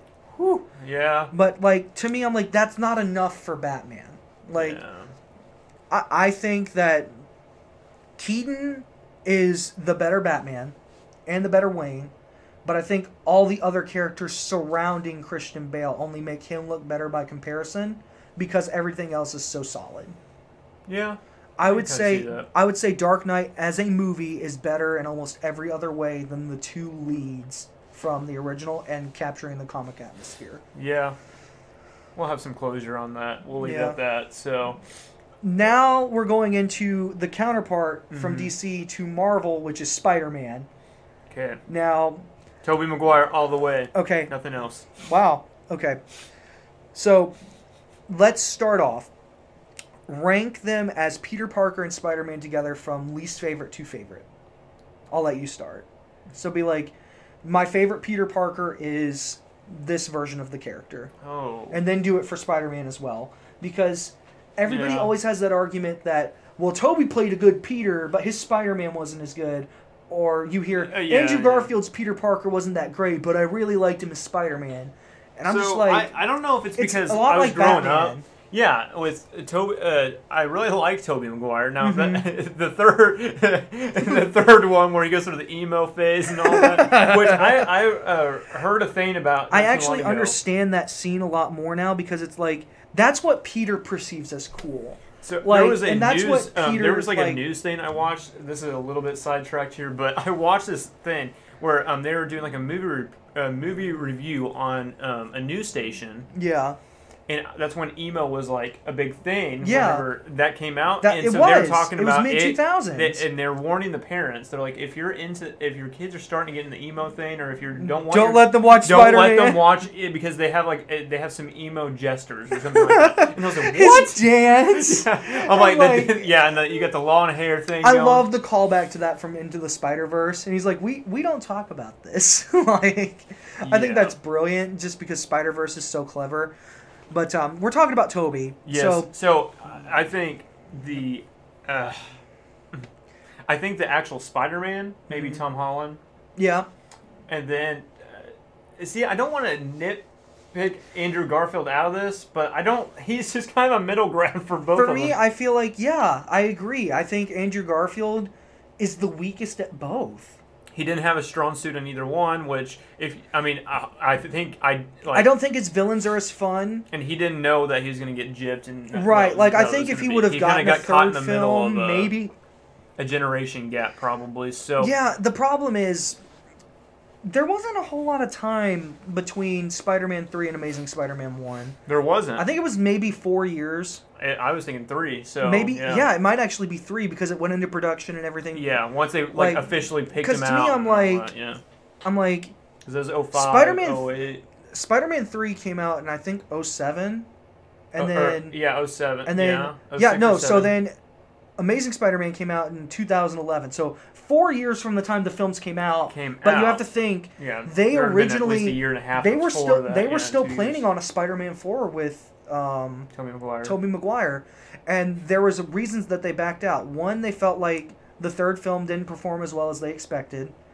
It still did like almost $900 million, which to me I'm like, oh, it didn't perform as well as you expected. But movies weren't making that much money back in the day when it came out. And they're still comparing, if you compare those figures, if you adjust it for inflation, it's right up there with other superhero movies that are out now. Which we waited in line. Like, right. I remember waiting. It was a big deal. I lived in Germany Spider-Man was like time. My favorite character. Yeah. And like, oh my gosh, I pretend I was Spider-Man all the time. Like, that was we a big actually thing for lived me. in a place called Baumholder, Germany. Mm-hmm. And then we went to a place called Kaiserslautern, Germany, which was another military base that we could get onto just to go see Spider-Man 3 that day. Really? And there was hundreds of people there to see it. And I remember leaving, and I thought, that was good, but it wasn't as good as the first two. Like, to me, I'm like, Spider-Man 3 is definitively the worst of that trilogy. Yeah. But there's things about Spider-Man 3 now, looking back on it, that I actually appreciate a lot more. Because a lot of people, I remember when that film came out, they were like, there's too many villains. There's too much going on. And I'm like... And there is a lot going on. Right, but like Sandman, look at some I wish they would have went into if his they just character focused on him the most, I think it would be the strongest of the three. Like Venom? Venom didn't need to be there. They should have never Sam had Venom in Raimi there. did not want Venom. I specifically remember reading an article about that. He was like, I didn't want Venom. Sony wanted Venom. I gave them Venom. I tried my best with the script that I already had planned. If they would have done... And it was like... And I think that he had plans for Venom. Because Eddie Brock was already a central character to the third film. And they had plans for a fourth film. It would have been great if at the very end of that movie they hinted it. Right. And they're like, hey... Here's the thing. Something happens. And they were planning on doing a fourth film with Dr. Connors as the Lizard. My thing is, how would Dr. Connors have grown his arm back in that film? Remember, Peter gave Dr. Connors a little bit of the symbiote because he wasn't sure what it was. Yeah. So I'm like, that would mean that Dr. Connors is probably experimenting with it in some way to grow his arm back. And in such, maybe with some sort of mutation that he gave the symbiote, it creates the Lizard. And then you have that character. And then, of course, the symbiote, by the end of that film, gets away or whatever, like it did in other films, and it gets to Eddie Brock. That would have been how I would have set up Venom for movie 5. That would have been it. Or maybe halfway through 4, and then you have 2 villains. I don't know. Because, you already have everything with the Green Goblin storyline from the first 2 films, which they rightfully address with Harry Osborn. Yeah. And I think that 3 film structure actually is really good. I think everything with James Franco as Harry Osborn in that third film was really good, minus the fact that he lost his memory. I thought that was kind of weird. I thought that felt kind of forced. I was like, I would have liked it more if he was playing Peter from the beginning. Yeah. Like, and he made him think that he forgot his memory, and then out of nowhere, like... But films just, like, weren't as intricate. On that trope. Yeah. It wasn't as intricate but, like, on the mind. Like, for me, I feel like the original trilogy with Tobey Maguire are good for their time. I don't think they're as good now compared to what we have. Yeah. But I still appreciate them, and that's because I think that when Sam Raimi wrote those movies out, first off, he intended to reach a very specific point in comic book history. He was going for the golden age of comics. Yeah. And the golden age of comics is where everything's really cheesy and cartoonish and fun and bright, and the hero always wins and things like that. Like, and you can tell that specifically in the first movie with the script. Like, if you go back and watch the first movie, everything that comes out of Green Goblin's mouth is like a one-liner that's super quotable, like, and just super like outlandish and cartoony, and Willem Dafoe is perfect for it.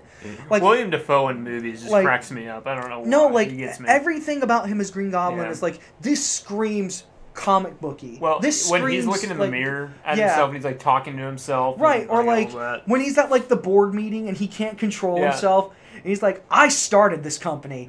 Do you know how much I sacrificed? And I'm like, okay, calm down. Like, okay. You can't let people know that you're the Green Goblin. Like, but it's like, or like when Spider-Man beats him at the parade and he's like, we'll meet again, Spider-Man. And I'm like, that is totally out of like a 1960s comic book. That's the feel he was going for. And I think people forget that like when they go back. The cheesy love story. Right. And I feel like people forget that when they go back and watch the original 3. Because that... Sam Raimi's even talked about it in interviews. And it's hard. That's the feel it's he hard went for us because when you do, now we're looking at the MCU. Yes, and you put Tom Holland in this, and he was gratefully put into this, and now he's a great actor. And, I think he's fantastic. And he's got that. Like I said and earlier, he's really young too. Yeah, which is what that kind of Spider-Man kind of was supposed to be. Well, that's where you should start Spider-Man. Yeah, and like let because him that's where he develop starts. into his, Right. I actually rewatched Homecoming this week, which I mentioned earlier, and my notes here that I have written down is Holland is still brilliant, and Michael Keaton as Vulture is one of the best villains in not just the Spider-Man movies, but the entire MCU. Oh wow. Like Vulture, I would say Thanos would be number one. Some people say Thanos isn't the villain. He killed half the universe. He's a villain. He killed Loki. He killed Gamora. He's a villain. He has reasons for what he's doing. Yeah, But at the end of the day, somebody who takes that authority upon themselves is a villain. yeah. Killmonger is my number two. And then Okay. Vulture. I think Killmonger, in a lot of ways, is right. Similar to how Thanos is. It's the way they approach it. And then you have Michael Keaton's Vulture. Funny, we're talking about Michael Keaton. Yeah, yeah, I know. He But came it's like- back.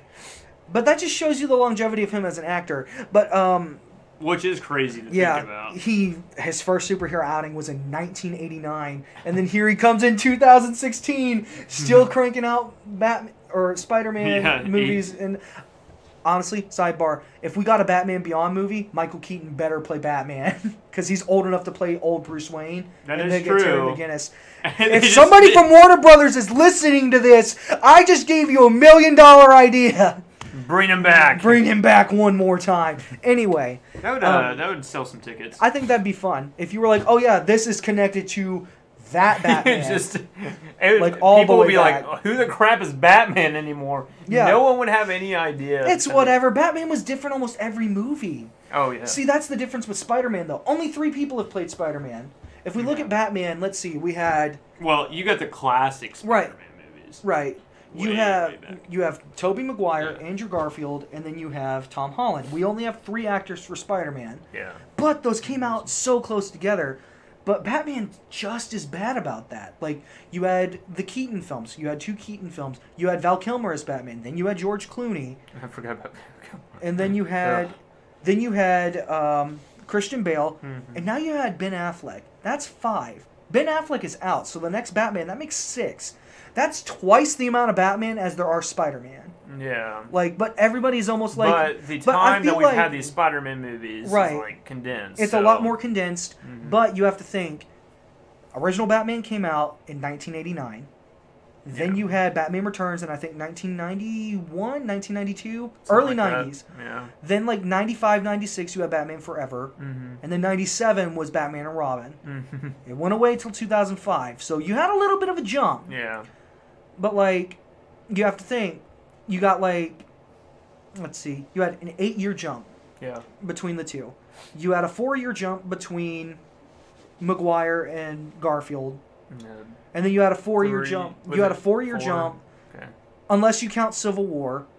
Well, yeah. I guess you should You because. should. He had But his but little still, scene. before he got his standalone, it was a full 4 years. So basically, you had all these different Batman, and so I don't really buy that argument of, well, Spider-Man's a lot more condensed. No, there's an even amount of time between each Spider-Man. It was 4 years exactly, roughly. Whereas we got a different Batman every other movie in the 90s. Oh yeah. So But I think with just our I think it's just generation, because it's more because- well, and it's because And that's what we grew up with. Right. So our generation. there's like going seeing all to be this people who Spider-Man are like, stuff. I think Toby's the best. I think Well, and you Garfield's have to the think best. about the kids that are like growing up with Tom Holland. Right, now. and they're going to think Holland's the best. And to me, they're right. Yeah. Like, we already... What did you say for Maguire? You said that you think he's the best between Parker or Spider-Man, or... I'm kind of on the Parker side. I think with he him. is the best Peter Tom Parker. Holland, I mean, overall the package is there. But I think he's the best of both worlds. Yeah, but I think he's the best Spider-Man. I think he's also the best Spider-Man. I love his little one-liners. I love the little My favorite moment interactions he between has him... as he's fighting and stuff. My favorite thing about Tom Holland's Spider-Man is everything with Aaron Davis in Homecoming. Yeah. I love how the first thing you see of him with Aaron Davis is when he runs up on the arms dealers and he's like, hey, if you're going to shoot somebody, shoot me. I'm like, first off, that's Spider-Man also being comedic, but also a hero. Yeah. And then second, when he interrogates Aaron Davis, and he's got that deep voice. He's like, deactivate interrogation mode. It's like, I didn't realize Spider-Man was a girl. I'm not a girl. Like, I think that scene's really funny. But then, like, it's a lot he has more that heart-to-heart. Yeah. And it's like... And then he leaves the guy there because the web won't dissolve. And he's like, no, come fix this. He's like, that dissolves in 2 hours. And he's like, you deserve that. Bye, you're a criminal, Mr. Criminal. See ya. Like, and I'm like, that's something Spider-Man would do. That's a fun. That's a fun line. That's why I like him being Spider-Man. Right. I think he's just as good of a comedic Spider-Man as he is a heroic one. Whereas Tobey's Spider-Man, I think, is more of like a patriot in a weird way, because when those movies came out, it was like post 9/11. Like, it came out literally 1 year after 9/11. So you had that scene of the New Yorkers attacking the Green Goblin, and they're like, "This is New York. You mess with one of us, you mess with all of us." That rah cry, which isn't a bad thing. Yeah. But I feel like it is a time period kind of right. thing. Well, which is there's actually cut content from the movie, and there's a poster out there. I've seen it even. You have Spider-Man's mask, and in his reflection, you see the Twin Towers. Yeah. And there's a rumor, and I don't know if it's true, but Spider-Man just kind of appears with his suit, like, for the first time, just out of nowhere in the original movie. There's a rumor going around that there was supposed to be some big fight with some villain, like, that was going to be a minor villain in that movie, that takes place at the Twin Towers, and they cut it out because of, like, just to be sensitive to that. I heard something was, I've heard that rumor. I don't know if that's with true. The whole thing, because they had footage with the towers still. Now, I don't know if that's true, but obviously they cut that out for a very specific reason. Well, yeah. Like, so to me, I'm like, okay, cool. But they also have this huge USA kind of feel in those films. In almost every Spider-Man movie, Spider-Man swings past an American flag, and then the horns play, and, like, they give you the classic score and everything. And I'm like, that's cool and all, but, like, Spider-Man is at heart a New Yorker, not an American. Like, he is an American, but, like, when you think of Spider-Man, you think of Manhattan. You think of New York City.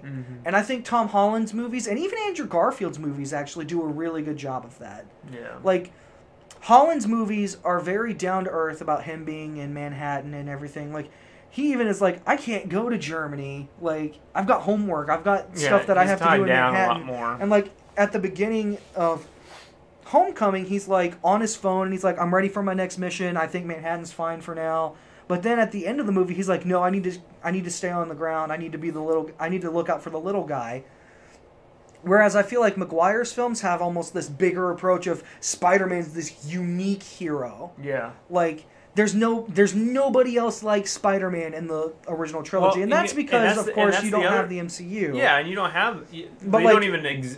There's no right. Like, there's no universe that's connected. Yeah, and so he's just on his own. So that's kind of, and I then, guess, when you have a world that is used to heroes being around, right? So it's different like than having, it's different for him because it's like, well, this is my home. This is what I have to protect. Yes. Like, whereas Maguire, like, if he had to, I feel like you could have seen, if they kept doing movies about Spider-Man, we probably would have seen him in a film that takes place at a different part of the United States, or in a different country even, maybe. I think we could have seen that. I think it's fun to take Spider-Man and put him in a different environment, which is why I'm really excited for Far From Home. Yeah. I'm excited to see him in a different environment and see if he cares about it as much as he did Manhattan and Homecoming. Yeah, and like, the other thing, too, is we have to also compare Tom Holland. You know, we've only have one real movie. His only we have his one film, and then we have his 2 appearances in other films. Which obviously, we're not questioning what his, you know, if he's going to be good or not in the same film. Right. But He's a major character in Infinity War, though. Yeah. He's right up there with Strange and Iron Man fighting Thanos with the Guardians. Oh, yeah. And I would say, if I had to make a tier list of the characters who were useful to least useful in Infinity War, Spider-Man would probably be in the top 7, maybe top 5. Yeah. Because remember, he's the one that almost gets the gauntlet off, and he's the one who ties Thanos up with his web. He saves all the others as they get knocked unconscious. Yep. Like, it's like, he plays a major part in that fight, and I think that goes unnoticed sometimes. Yeah. And then you have to think about, like, him in Civil War, how he interacts with the other characters.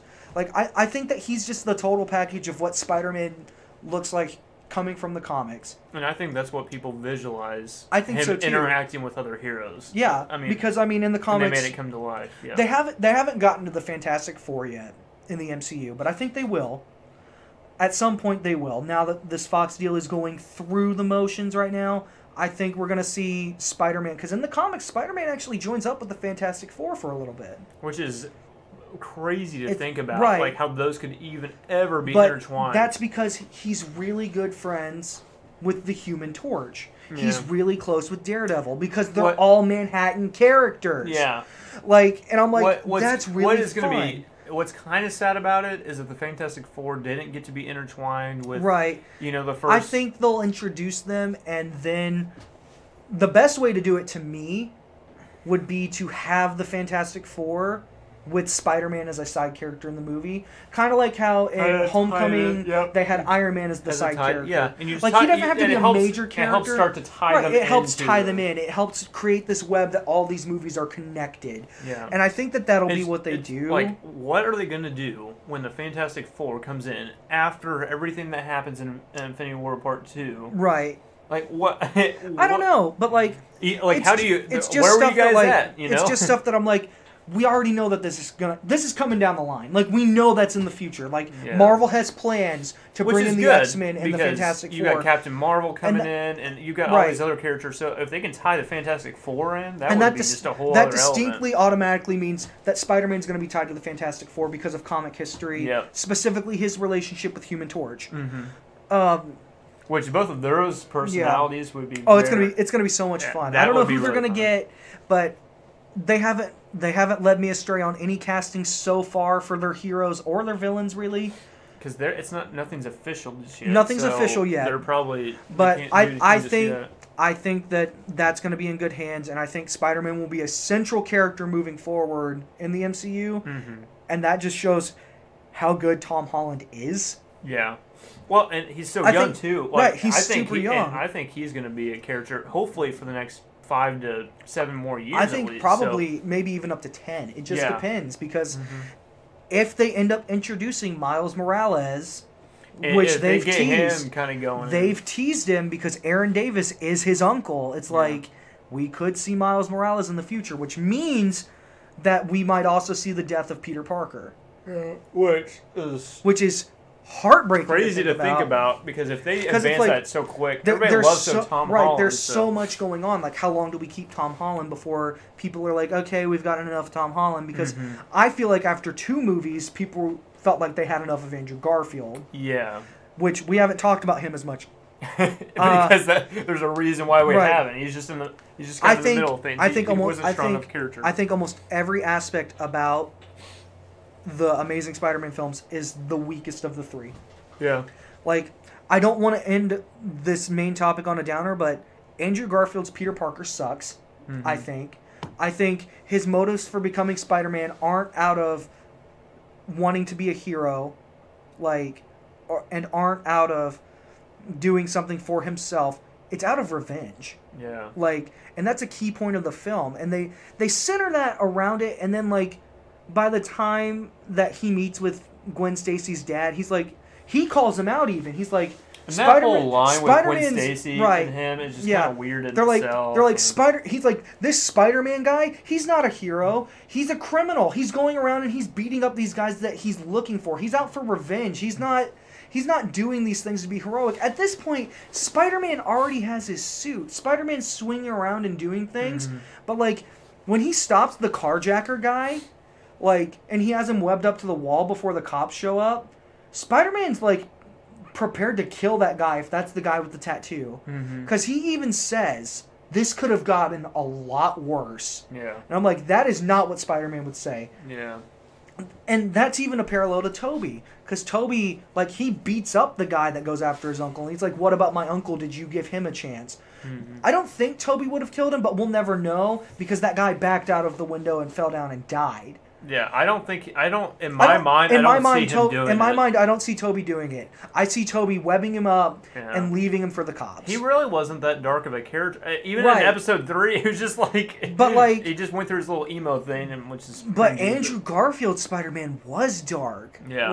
It was it was too dark in a way because it was and like I think that helps Tom Holland too, right. It with does his view because everyone's like, because whoa! everybody's like, he's just so chirpy and just ready to go. It was such a different and so tone, young, like and spirited. I think that the best thing for and Robert Downey Jr. like with him, right? Or whatever, just they have almost this really good other. father-son bond, but like I think Tom Holland's Spider-Man: Homecoming is in a lot of ways a Spider-Man film, but also a high school comedy at the same time. Yep, I would agree. Whereas Tobey Maguire's first film is about this kid who gets bitten by a spider, and it's like, oh, this could have happened to anybody, you know? Yeah. And he rises to the occasion and becomes this great hero. It's not until about halfway through the film with Garfield's version that he finally does something heroic.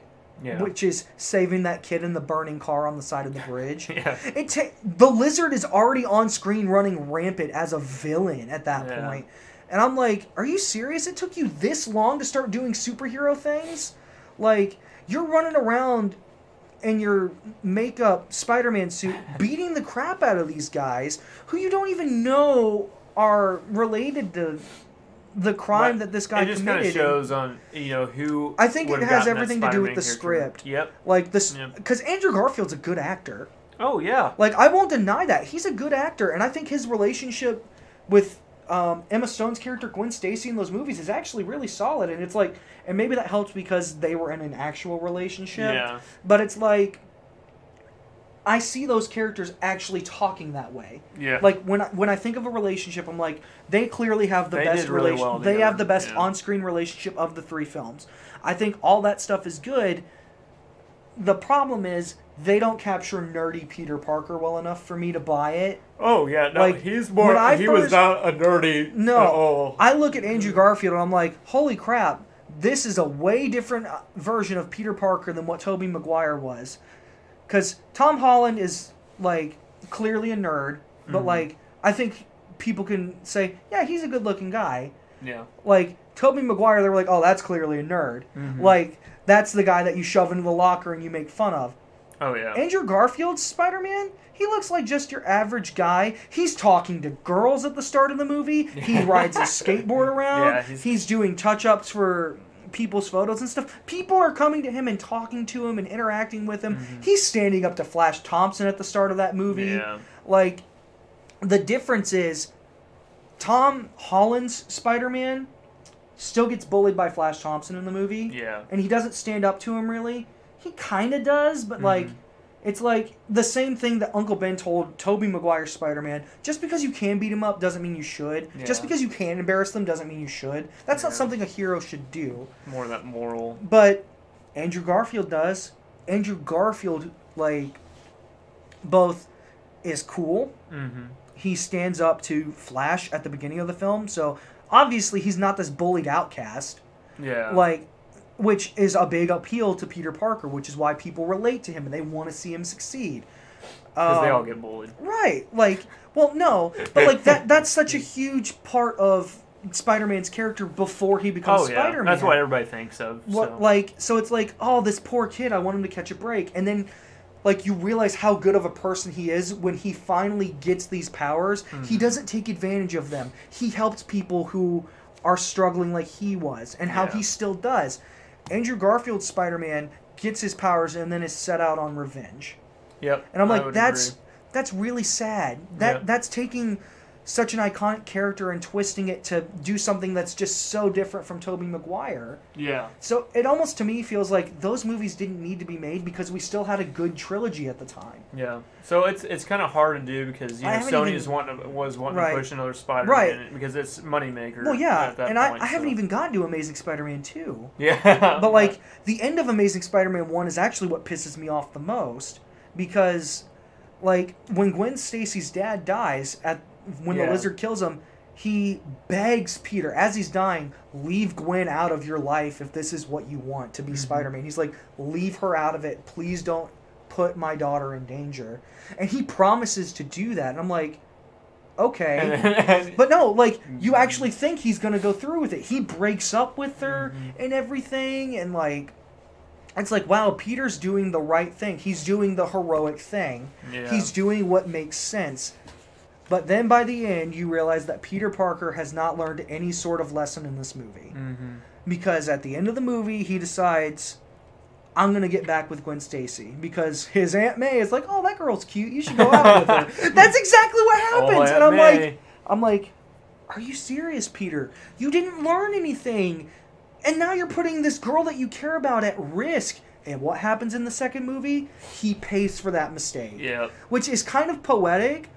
But it's like, here's the problem. That's the setup for it, though. Right, but here's the problem. When they put Gwen Stacy in that movie, in the first one, everybody was like, well, obviously, at some point, Gwen Stacy's going to die. Yeah. Because that's what Gwen Stacy's known for. Gwen Stacy is known for her death. Because that was such a major moment in comics. So I was like, it would have been better to have Gwen Stacy, maybe not in the second movie, and then that's when you introduce Mary Jane. Mm-hmm. Or Betty Brant, or one of his other love interests. Yeah. And it's like, okay, like, as long as nobody knows that I'm dating this girl, I can date her. And then be like, he has issues, and he gets back with Gwen, and he's like, the reason I broke up with you wasn't because I don't love you or I don't care about you, but because I had to promise your father, because I felt like I wasn't strong enough. And then it's like, I feel like I'm at the point where I can protect you. Mm-hmm. And then take that away from him.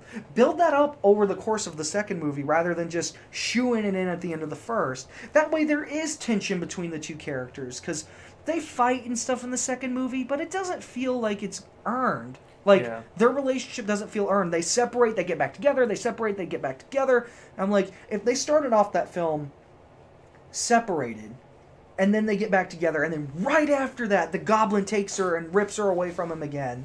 Yeah. Like, I think that would have been a more poetic story. Probably. But the biggest problem for me in those films is the villains. Yeah. I think all the villains are just weak. Dr. Connors is okay. But, like, in the second movie, Electro is just kind of there, and he disappears as quickly as he appears. Like, like, nobody cares. Like, he's just dead. Nobody cared. That's all I can think about for Electro. Nobody cared about you beforehand, and nobody cared after you died. Yeah. And that's a shame, because Jamie Foxx is a great actor. Yeah. I was so excited to see him play Electro in the previews for that film. Mm-hmm. And then it's like, okay. There's a pretty big build-up to that. I remember that. But then they have Goblin come back with this one. And I'm like, you realize how many Spider-Man villains you have? You don't have to do Green Goblin again. Yeah. And it's like, okay. And they just reintroduce Harry Osborn as if, like... But they never mentioned him in the first movie, but they pretend like we're supposed to believe that Harry and Peter have been best friends all this time. But he was never mentioned in the first film, or even up until they met each other in the second. And so I'm like, basically, I'm when we supposed come to buy down this. to It's it, like the Amazing Spider-Man movies, both of them. I think they're the worst. Yeah, in which I think we both come in agreement with that. You have, I think Tom Holland's better Spider-Man. Tobey Maguire maybe. I think they're really close with Peter Parker. I want to give Tobey Maguire some credit because that's what I grew up with. Sure, I get that. I like Tobey Maguire in general. I still think Spider-Man... He's very cringy, but at the same time I appreciate it. If I had to rank the movies right now as they're out because Far From Home isn't out, not counting Into the Spider-Verse because that's an animated film, and I think that's the strongest by default because they can do a lot more with the characters and stuff. Yeah, they got flexibility. I think Homecoming is the best, and then Spider-Man 2 is right there behind Homecoming. I would actually agree with both everything about Spider-Man 2, and I'm going to end with some praise for Tobey, is really good because that's a Peter Parker movie. As much as it is a Spider-Man movie, they took the story arc of I'm Spider-Man No More and really gave us that and shown us that Peter is just as important as Spider-Man. Like, we care just as much about this character because there's like 30 or 40 minutes of that movie with no Spider-Man in it. Yep, you're right. And it's like, but I'm still entertained by it. Tobey Maguire carried that film as Peter Parker. Yeah. Like, and the thing with Tobey Maguire now, he's been put under everything just because of these other two Spider-Mans, and it sucks. I don't think it's fair. But he's the one that really got this thing going, and if he had a really, really bad performance, Spider-Man could have been ruined for a lot longer. Here's the thing. The original Spider-Man trilogy, to me, is the kickoff point for this superhero revolution that we're in. Yeah, I would agree. I mean, everybody's going to probably argue with us. We had movies like Daredevil and Ghost Rider and Hulk. Don't even talk about Ghost Rider. And Elektra and all these other movies. And they're like, well, those movies came out before the MCU. Yeah, but they sucked. Yeah, none of them were good. Like, they were bad. Spider-Man was able to carry a trilogy that was fairly good quality. The Spider-Man trilogy was successful and for its time was critically acclaimed. I don't think if those movies came out exactly as they were made then, now would be as well received. Yeah. But they are a product of their time. Mm-hmm. And at the time period, that was the best that we had. Yep. And they were good. Everything about Doc Ock as a villain in that second movie is just as strong as any other villain that I can think of in a comic book movie. I thought his reasons for wanting to complete his project were really good. Mm-hmm. Him losing his wife was heartfelt and brutal. Yeah. Like, she was destroyed by the machine that he created for the benefit of helping people. In a weird way, he still thought he was helping people. Yeah. Like, but then his motivations are, I need to get rid of Spider-Man because he's getting in my way. Yep. Like, he didn't have a personal reason to go after Spider-Man other than Spider-Man shut down the machine. But that was enough for him to be like, Spider-Man's getting in the way of my goal that is noble. It was a good enough story arc for a one movie kind of thing and set it up really well. And then in the background, how it ends, and then in the background you have Peter's turmoil over his feelings for Mary Jane that weren't addressed at the end of the first movie, which again goes back to what I said about Gwen Stacy with Amazing Spider-Man and Amazing Spider-Man 2. It's like, you could have done something like that. Mm-hmm. Maybe they didn't because they didn't want to copy Spider-Man 2 in that way. But that was a solid point of that film. And then you also have an established character in Harry Osborn trying to get revenge on Spider-Man, which of course we see take place in movie 3. Yeah. All those movies tell a really good story, and they ended with a nice trilogy with the intention of still having wanted to originally continue. Yep. I love that at the end of the original trilogy, it doesn't end with Spider-Man swinging. Mm-hmm. You know, like almost all the Spider-Man movies end with Spider-Man swinging off and like going off to his next heroic adventure, like fighting crime. That movie ends with Peter Parker embracing Mary Jane. Yep. And them getting back together and realizing they need each other. Yeah. And I was like... And that's just how it ends. And I'm like... That's all we know. They hug each other. They embrace the song that Mary Jane was sung at the beginning of the film. Yep. They say that Falling in Love is Wonderful is playing in the background ever so slightly. Mm-hmm. You can distinctly hear it. And it's like... They're together again. Yeah. Because even she realized something was wrong with Peter when he had the black suit. Yep. Like, and I love that. I love that ending. I can only hope that we get that sort of happy ending for Tom Holland's character at one of his films rather than the predictable, we're swinging through the buildings. I want his character to fall in love. I want his character to succeed like Peter's did, or Tobey's did. Oh, yeah. I think the ending of the trilogy is still really good. Yeah. I think it's really powerful. I think it's fun. I can go back and watch those movies. I may not think they're as good as what we have now, like I said at the beginning of this long tirade of Spider-Man. Yeah, but we've been going for a while, so we're trying to wrap up. But I think that it would go Tom Holland all together with Tobey Maguire's Peter being right up there with Tom Holland's total package. Mm-hmm. And then I would say Tobey Maguire's Spider-Man. And then below that is just Andrew Garfield all together. The guy got crapped on. I'm sorry, everybody. You know what's funny, though, is when, I will say this, and we've got to wrap this up. Yeah, it's going long. Yeah, Andrew Garfield. When those two movies came out, I had so many debates because I always defended Tobey Maguire. Yeah, and everybody thought Andrew Garfield was the thing. I always disagreed. I've always had Tobey Maguire's back. I don't know what he's been up to here recently. But I know that he actually talked about Spider-Man not too long ago and said, I wouldn't mind doing an older Spider-Man. There was a lot of reasons why he didn't come back. I've heard that he hurt his back really bad and he felt like he couldn't do the role anymore. Oh, jeez. I don't know if that's true, but but it's like, I would not mind seeing Tobey come back and playing an older Spider-Man. Imagine if they did an Into the Spider-Verse movie that was live action with Tom Holland and Andrew Garfield and Tobey Maguire, and it's just those three Spider-Man, and they're all fighting a different villain. That'd actually be pretty sweet. That would be cool. Are you kidding me? That would never happen. You never know. Never agree with that. Sony might do it. Sony has the rights to the character still. They could be like, like after Spider-Verse. I mean, you never know if Tobey and Andrew wanted to come back. We could we could work something out. Marvel might not like it, but we technically own the character and we have final say. Yeah. I'm not saying they should do that, but it'd be fun to watch. Interesting. It would be fun to watch. Tell me you wouldn't go see a movie like that. I would love to see who would win in a fight between the 3 Spider-Man and hope that it's Tom Holland. I have no idea. But for whatever reason, I think if they all got into a fight, nostalgia would win out, and Tobey Maguire's Spider-Man would stand supreme because he's the older Spider-Man. He's got all the ways. He's got the experience. He's got the... You got Andrew Garfield's anger. You got Tom you got Tom Holland's wit. Tom Holland's wit, Andrew Garfield's rage, and Tobey Maguire's cringe. I don't know. Cringe, the power of the cringe. Anyway, so that is it for all of our. We had several other movies we're going to talk about, but we're already past 2 hours here. On this. We went long form on this. It was kind of fun actually doing an episode, just me and Ryan. Obviously, like we had the gag. Brandon was not here today. We hope we're pretty sure he died from playing playing Charlie's Angels. Charlie's Angels. He might have. I haven't heard from him. He said that he was gonna play it after he beat Kingdom Hearts 3. He told me he beat Kingdom Hearts 3, so I assume he started Charlie's Angels. And he just didn't. And then he just never got back to us. He couldn't. Unfortunately, he started be here today. it before this podcast because we could have heard what he thought of Kingdom Hearts because I played a little bit more, which I didn't mention that earlier. But Brandon. In all reality, Brandon should be back next week. If he didn't die, yes.